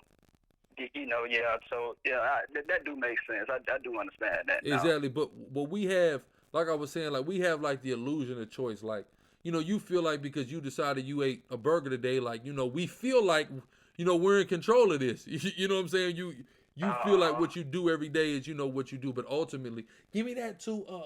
He sealed man instruction. Job. In Job, I'm gonna show you this in Job. This is Job chapter 33. Matter of fact, people are saying I was a little too quiet, so let me read a little louder. Job 33 and 15.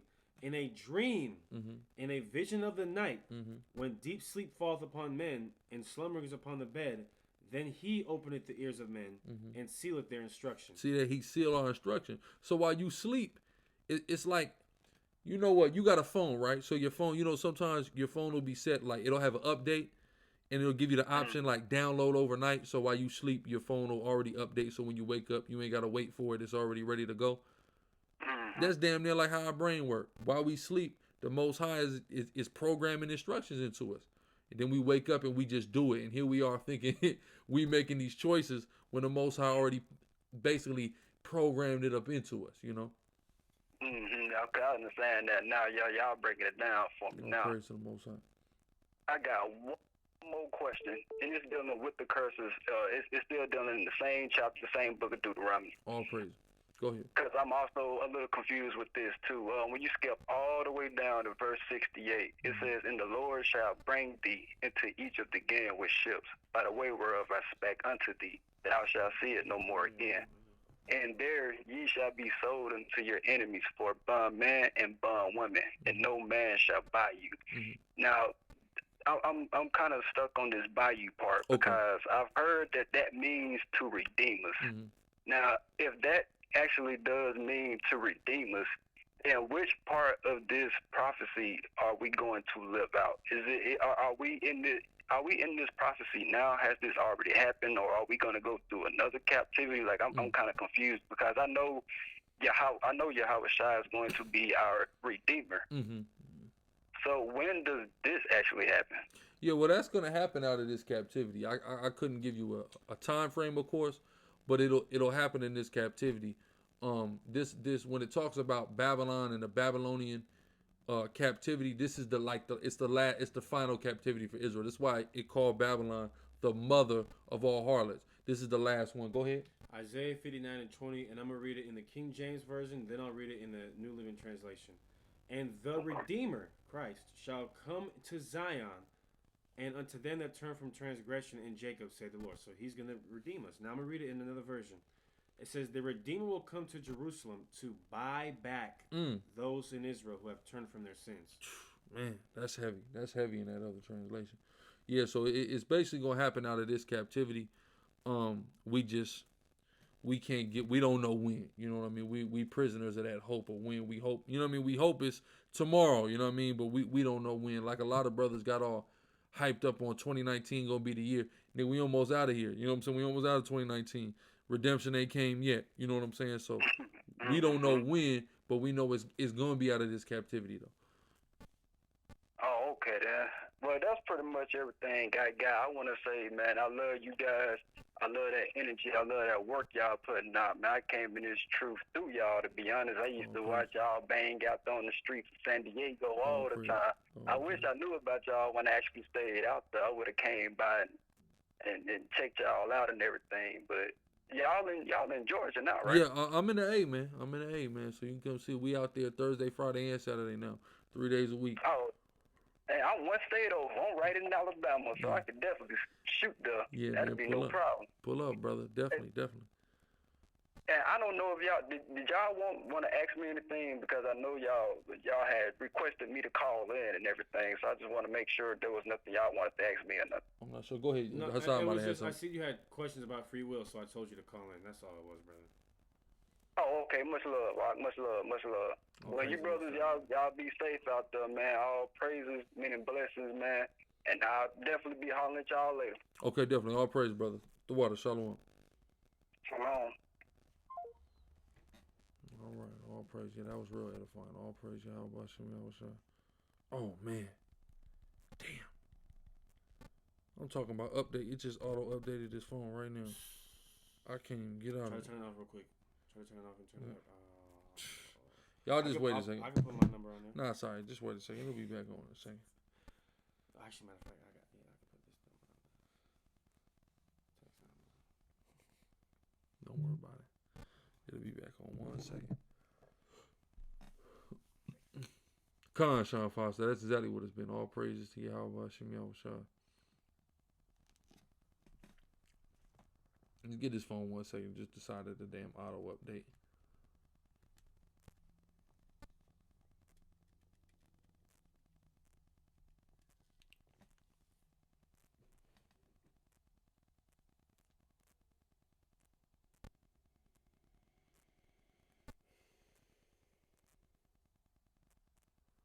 I don't know a lot about that. The Mashiach thing. I've heard about it, but I can't say I know a lot about it. Go ahead, you got a point? It's just so cold, y'all. Like when and I'm sure y'all can bear witness to it too. It's really for anything in life, but especially with reading the scriptures, when you go over it a second or third or fourth time, then you start to pick up things that you maybe you didn't pick up the first time or the other times that you read it. Because I'm reading this Isaiah 59:20 again, and I'm going to just read it for y'all. Isaiah 59:20. And the Redeemer shall come to Zion, not to everybody, and unto them that turn from transgression in Jacob, said the Lord. Now, what does that prove? That proves two things. One, that salvation is only for Israel. And two, that you have to keep the law. Because he said he's going to turn to those. He's going to save the people that turn from their sins. Sin is transgression of the law. So he's going to save the Israelites, proving again that salvation is not for everybody. He's going to save the Israelites that are keeping the law. That's what he just said. Exactly. And that's why. That's a two-edged sword right there in the spirit. Right there.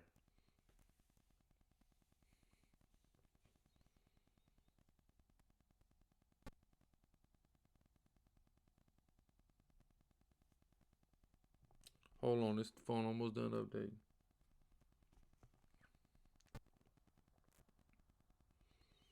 I'm only going to take a couple more calls, though.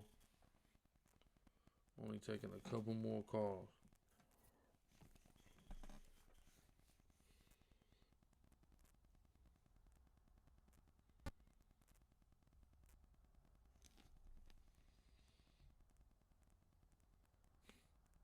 Send me that source I'm on.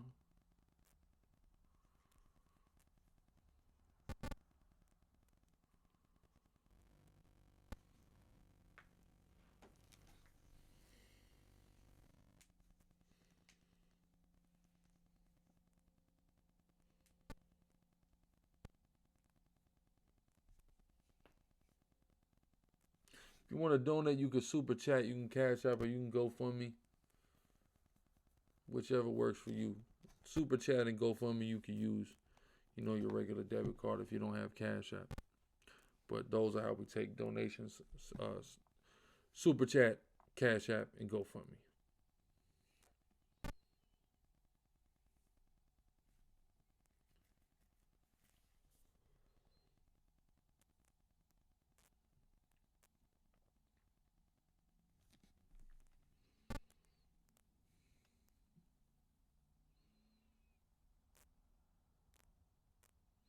Gog and Magog are Japhetic people, but when you deal with the eschatological or the end time last days prophecies, it's dealing with the land of Gog and Magog. It's not actually talking about the people. It literally says the land of Gog and Magog. So the people that currently inhabit that land are your modern day Russians. Exactly, Ramamov.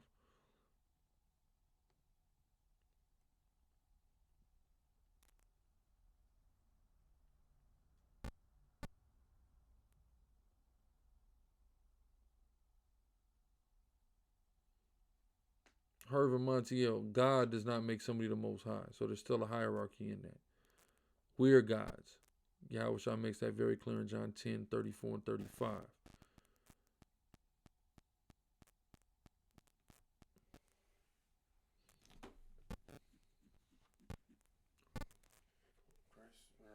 Yeah, you do have to use, on Super Chat, you do have to use whole dollar amounts.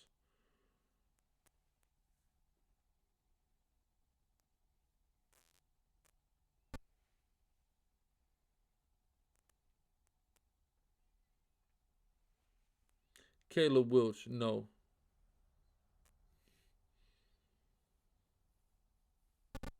H-Flow, you want a step-by-step direction?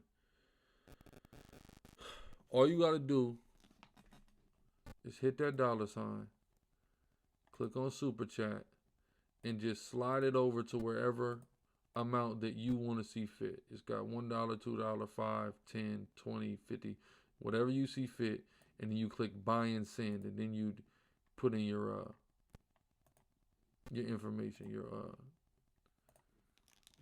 credit card information. Yeah, like, sub, share, Super Chat, y'all.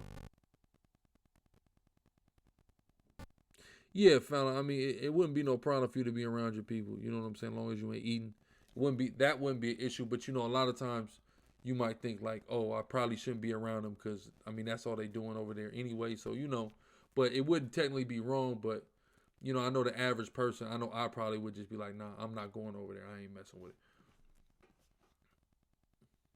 What it means to enter into the kingdom of heaven. Get Ezekiel 20. I'll go into that real quick. Money Cash. I mean, we teach on various things in the classes. Tanya McLean. Go ahead. Ezekiel 20 and 37. And I will cause you to pass under the rod, and I will bring you into the bond of the covenant, and I will purge out from among you the rebels, and them that transgress against me. I will bring them forth out of the country where they sojourn, and they shall not enter into the land of Israel. See that? So they shall not enter. So those are going to enter. Entering into the kingdom of heaven is entering into the land of Israel when Yahweh Shai comes and restores his kingdom and implements his rule on the earth. That's what entering into the kingdom of heaven is. Walking into Israel under the guidance of Yahweh Shai. That's it right there. Ohio, call back. Salakia, we was trying to answer that. You was called. I was trying to keep you on hold. But Ohio, you can call back.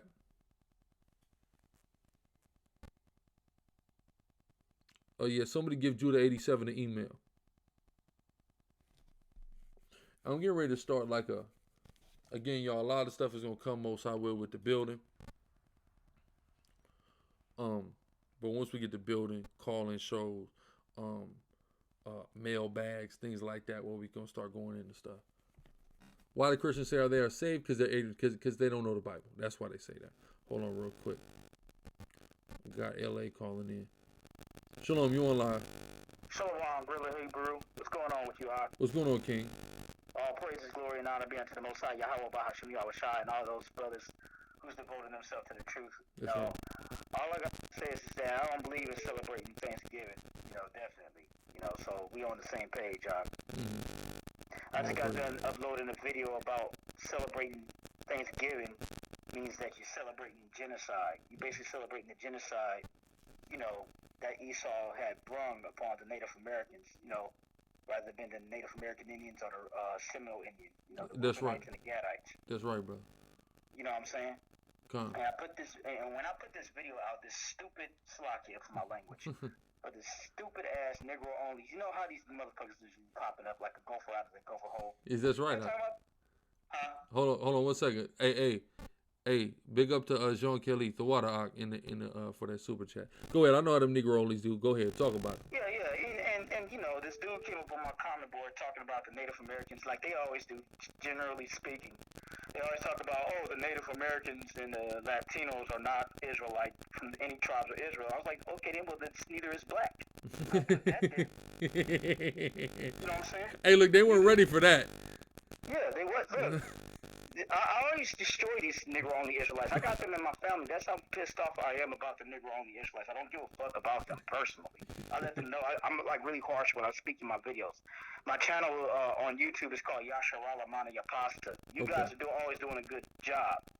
You're always going to doing a good job. So Shalom, Yahweh Hashem, Yahweh Shabbat, Rakatah to you, Gorilla Hebrew. Yahweh Hashem, Yahweh Shabbat. But I also want to say, you know what? To you guys out there who celebrating Thanksgiving, remember Proverbs chapter 17, verse 15. That's all I got to say. Remember Proverbs 17 to 15. That's right. Celebrating Thanksgiving is celebrating genocide. And, you know, I don't tolerate celebrating the genocide of Gadites and Reubenites who was in this country way before these fucking cave dwellers came over here. Salakia. That's right. Language. You good, King. But yeah, all I have to say is, man, Kwam Yasharala, death to Edom, death to Babylon, man. That's right. You know, Yahweh Hashem, Yahweh Shabbat, Rakatah, Shalom. Yahweh Hashem, Yahweh Shabbat, Shalom. Akeem Booker, Yahweh Hashem, Yahweh Shabbat, Rakatah, King, for your gracious donation. Big up to that brother, man. He come with that passion, man, about the tribe of Gad on this day.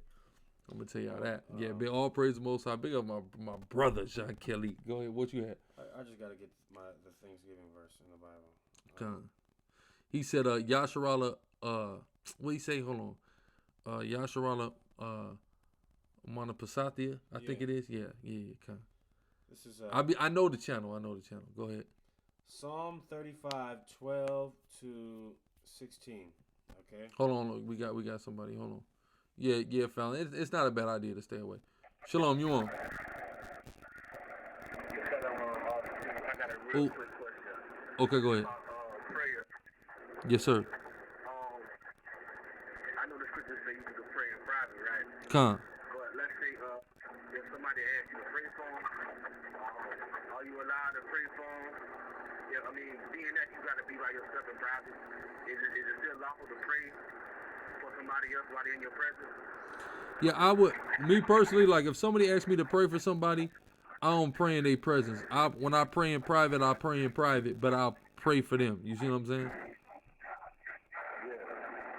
Yeah, most definitely. Makes sense. Brother gonna read it. You got a lot going on in your background. Brother gonna read the precept, so just tune into the video. We're gonna read a precept on it right now. Okay, all praise the Most High King. The water. Shalom.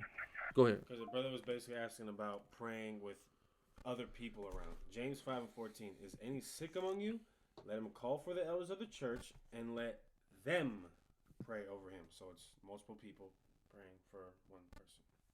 Well, no, that's not what he was asking, though. He's asking if somebody asks you to pray for them in their presence. Pray at the same time? No. What he's saying is, should you, being that you're supposed to pray in private, should you on the spot pray for them right there? And that's why I said usually you should just go and whenever you make your prayers and your supplications, you mention that individual. You see what I'm saying? You all good.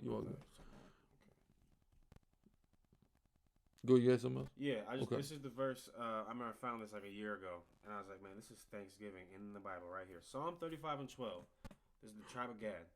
They rewarded me evil for good to the spoiling of my soul. Is that not what the so-called white man did? That's a fact. He came over here, and Gad taught him agriculture, how to survive off the land, and they rewarded him evil for good. But as for me, when they were sick, when Esau was sick, my clothing was sackcloth.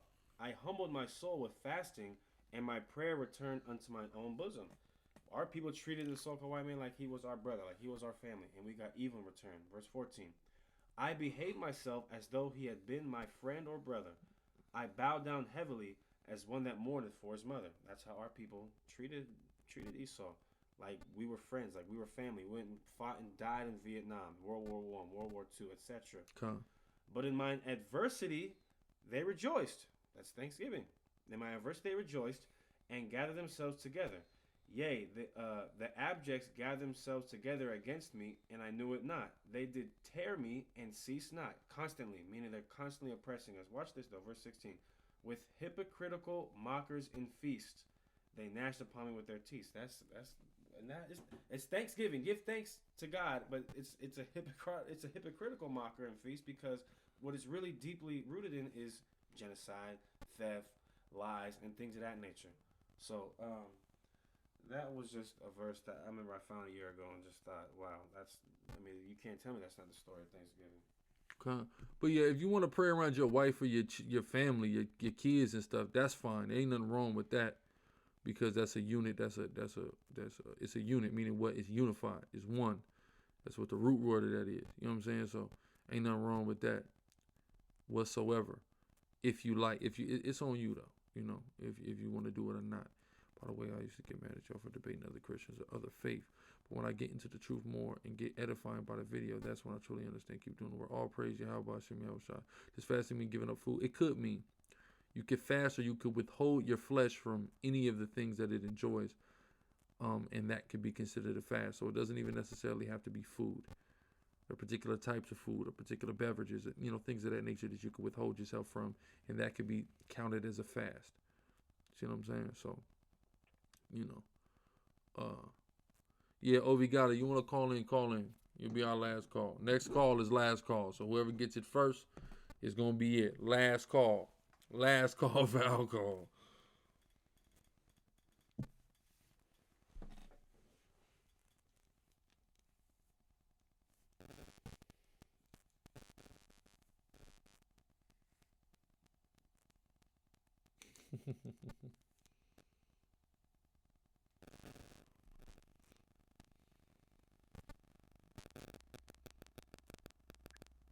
Shalom, you on? Hello? Hello, can you hear me? Yeah, who is it? Shalom, King. Shalom, King, what's good? Oh, not much. I was calling because I had seen the number on the screen. Can you hear me? Yeah, go ahead, King. Okay, so it's an echo. Okay, so Shalom, my brother. So you got brothers in Israel saying, basically that the 2/3 is going to ultimately be destroyed in the end, and not going to come back in the kingdom because of 1 Corinthians chapter 6 verse 9. So if you could just break that down and just show how that's not saying that the 2/3 is going to ultimately be destroyed. Okay, that's a bit. Go ahead. 1 Corinthians 6 and 9. Know ye not that the unrighteous shall not inherit the kingdom of God? Be not deceived, neither fornicators, idolaters, adulterers, effeminate, nor abuse of themselves with mankind. Yeah, that's just talking about they're not going to be the ones that's going to go in. They're going to have to die first. Then when they're reborn, they're going to be righteous when they're reborn, because they're going to be under the new covenant, right, when that time comes. So they're not going to be any of those things that would withhold them from that kingdom, right? But go ahead with that, just to prove that all Israel is going to be there. Go ahead. Romans chapter 11, in verse 26, it says, and so all Israel shall be saved. GSA say all Israel shall be saved. Read.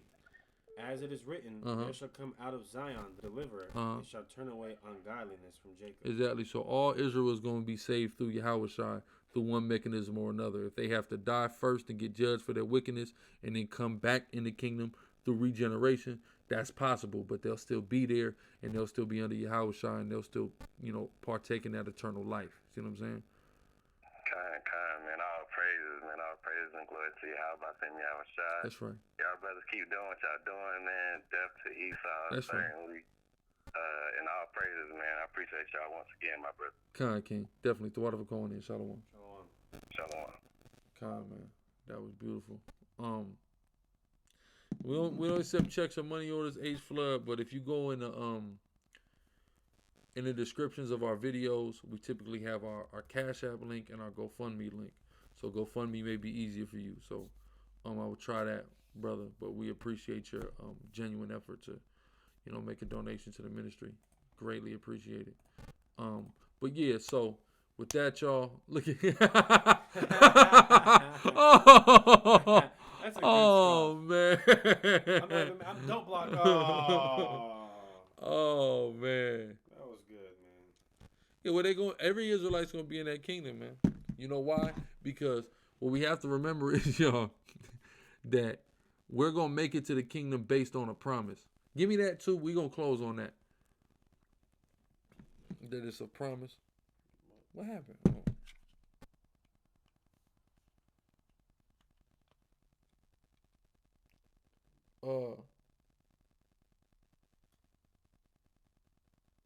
Is that what I want? No, that ain't what I want exactly, but it's along them lines.